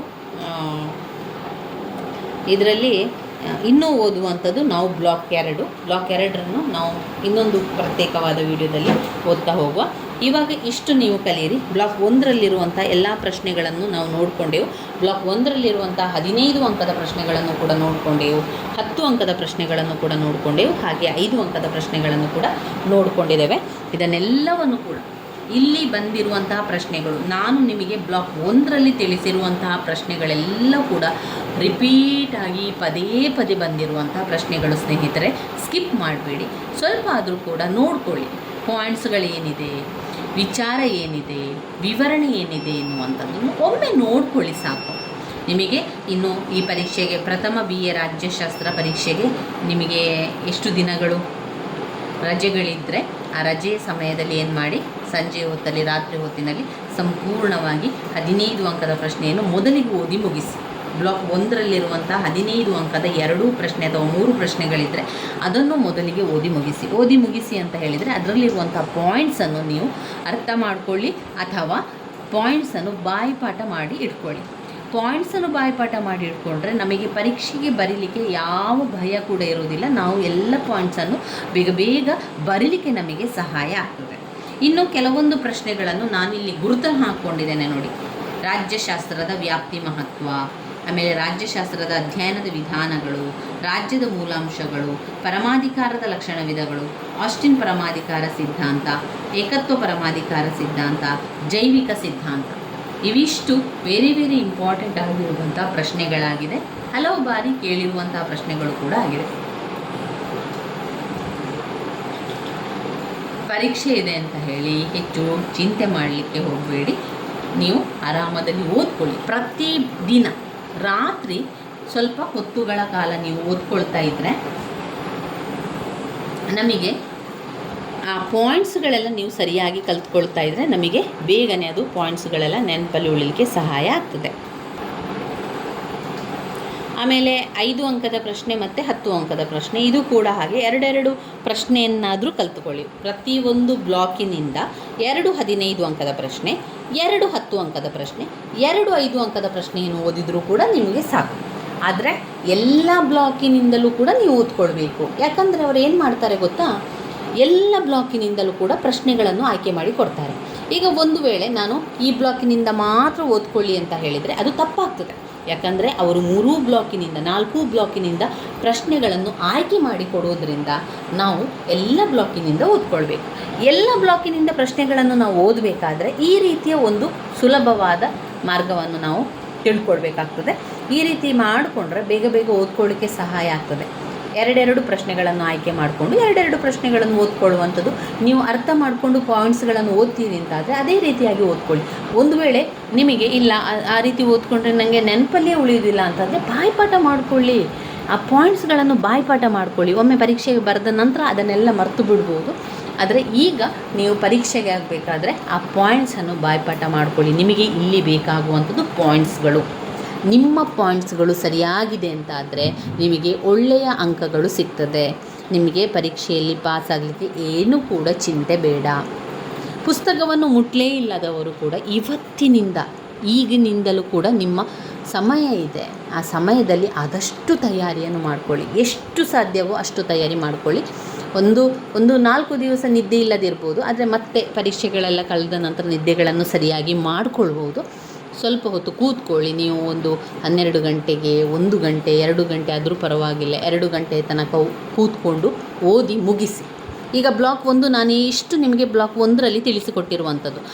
ಇಷ್ಟು ಬ್ಲಾಕ್ 1ರಲ್ಲಿರುವಂತಹ ಪ್ರಶ್ನೆಗಳನ್ನು ನಿಮಗೆ ಸಾಧಾರಣ 1-2 ಗಂಟೆಯ ಒಳಗೆ ಸರಿಯಾಗಿ ನೀವು ಪಾಯಿಂಟ್ಸ್ಗಳನ್ನು ಬಾಯ್ಪಾಠ ಮಾಡ್ಕೊಳ್ತಾ ಹೋದರೂ ಕೂಡ 1 ಗಂಟೆಯಿಂದ 1.5 ಗಂಟೆಯ ಒಳಗೆ ಇದನ್ನು ಮುಗಿಸ್ಬೋದು. ಬ್ಲಾಕ್ 1ರನ್ನು ಮುಗಿಸ್ಬೋದು.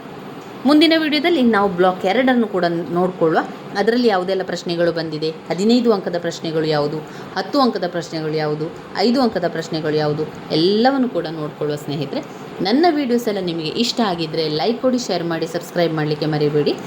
ಧನ್ಯವಾದಗಳು ಸ್ನೇಹಿತರೆ. ಹಳೆಯ ವೀಡಿಯೋಸ್ ಎಲ್ಲ ಕೂಡ ಪ್ಲೇ ಲಿಸ್ಟಲ್ಲಿದೆ. ನಾನು ಪ್ರಥಮ BA ರಾಜ್ಯಶಾಸ್ತ್ರದಲ್ಲಿ ತುಂಬಾ ಪಾಠಗಳು ಮಾಡಿದ್ದೇನೆ. ಮುಖ್ಯವಾದಂತಹ ಪ್ರಶ್ನೆಗಳ ವಿವರಣೆಯನ್ನು ಕೂಡ ಕೊಟ್ಟಿದ್ದೇನೆ. ಅದೆಲ್ಲ ಕೂಡ ಪ್ಲೇ ಲಿಸ್ಟಲ್ಲಿದೆ, ಅದನ್ನು ನೋಡಿಕೊಳ್ಳಿ. ಇದು ನಿಮ್ಮ ಪರೀಕ್ಷೆಯ ಅಂತಿಮ ತಯಾರಿಯಾಗಿ ನಾನು ಮಾಡಿರುವಂಥದ್ದು.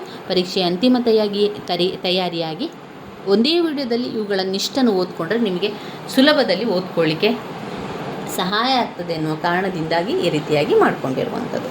ಧನ್ಯವಾದಗಳು ಸ್ನೇಹಿತರೆ.